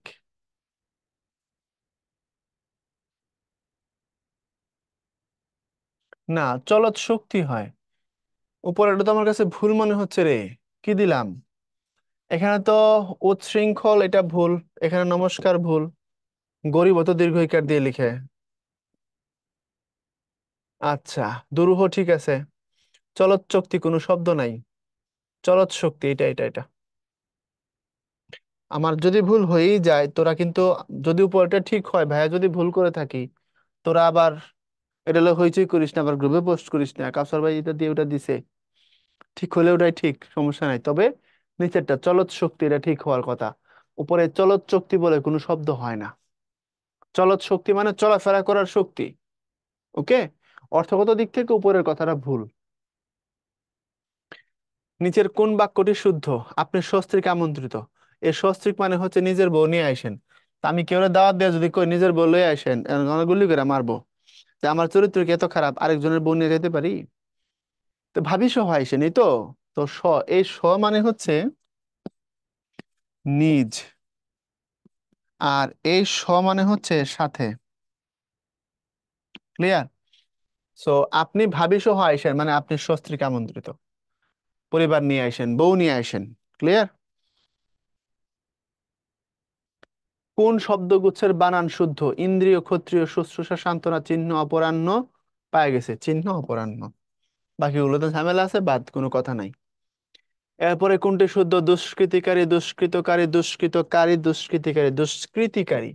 মিসক্রিয়েন্ট, খারাপ কাজ যে করে। নিচের যেটি শুদ্ধ বানান? উচ্ছল, ইদানিং, বৈপরীত্য, অরণ্য। বৈপরীত্য ঠিক। উচ্ছলে বফলা, ইদানিং এ এই মূর্ধন্য দীর্ঘই। অপরাহ্ন তো অরণ্য লিখে রাখছে, এটা অপরাহ্ন করার কথা, অপরাহ্ন নিচের দিকে হবে। ওকে, সো বৈপরীত্য যেটা, এটা শুদ্ধ বানান। বিপরীত হওয়ার ধর্ম আছে যার, তারা বলে বৈপরীত্য। অপপ্রয়োগের দৃষ্টান্ত নয়। সুগন্ধ ফুল, বিষাদ মণ্ডিত, সংযত বাগ। সুনীল আকাশ, সংযত বাগ। এই বিষাদ দ্বারা মণ্ডিত, বিষাদ মণ্ডিত, এটা তো ঠিক। এখানে আবার প্রশ্ন লিখতে ভুল করছে, এখানে দুইটা ঠিক। বিষাদ মণ্ডিত ঠিক, সংযত বাক্য ঠিক। ও অপপ্রয়োগের দৃষ্টান্ত নয় মানে সঠিক প্রয়োগ তো। তো ঠিকই তো আছে।